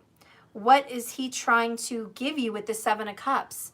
I want to reveal a cup. I want to go kind of pry into that and see what is this possible life outcome if you choose that, okay? And then what if you don't? So we're going to get that. Over here, I definitely want to see the third party situation because that's what's going on over here. There's a karmic, there's an empress, there's an emperor, okay? There could even be a child involved or children. I want to see what's going on there. I want to see why it's been taking so long, dragging out, and what is this divine timing about? We know that this person has to learn a lesson about letting go, but why? What's really going on? we want to dive into that. So I'm going to be doing some true love oracles. I'm going to be doing another tarot on that. And we're going to get into different oracles like the truth and the divine masculine messages as well. Okay? Possibly even some more tarot from mystic moons. All right? So we're going to get into that situation. So anyways, if you guys want to come back into the extended, please go ahead. Like I said, jks1111.com. If you are interested in a tarot class and learning tarot from me, you can go ahead and register today. Go to jks1111.com, register for the class and sign up. It starts January 1st at 8 p.m. It's a series of live classes. You get to ask questions at the end of the class. You get to be involved. You get to save the video for your own notes so you can kind of reflect back on that for a while. And you just get to be part of a beautiful collective that's learning and growing and just taking what I have in my mind and my heart and extending it out there into the world so you guys can do more of what I do, okay? Or even just for yourself and for your family members. So if you want to read for your family, if you want to read for friends, you know, go ahead and take that class so you can help people in their lives as well and get them answers. I'm going to teach you about being intuitive. I'm going to teach you about how to listen to those signs, synchronicities. I'm going to teach you how I interpret messages, what the tarot cards mean, and just all the different ways of looking at them, the astrology of them, all of that good stuff. So you're going to learn to really get a lot of information. You definitely want to have a notebook, take notes for each class, but you will get to refer back to the video for a while anyways. So that's coming up. And if you're interested in any of my products, just go to jks1111.com. Teespring does that. I have a lot of other products on there, and you're welcome to shop through there for Christmas, which is coming up. So anyways, that is that. I love you guys. Thank you so much for watching. Please stay tuned. Hit the like and subscribe if you liked this reading, and hit the live bell icon so you're notified when the next time I do come live. Okay? So you guys can catch me. Thank you so much, Virgo. It's been a lovely long reading. The extended will be great, I'm pretty sure. So I'll see you there. I love you guys. Have a blessed, beautiful, wonderful day. Bye. And remember, like I always say, this love is a journey, not a destination. So just keep swimming. All right, guys. Bye.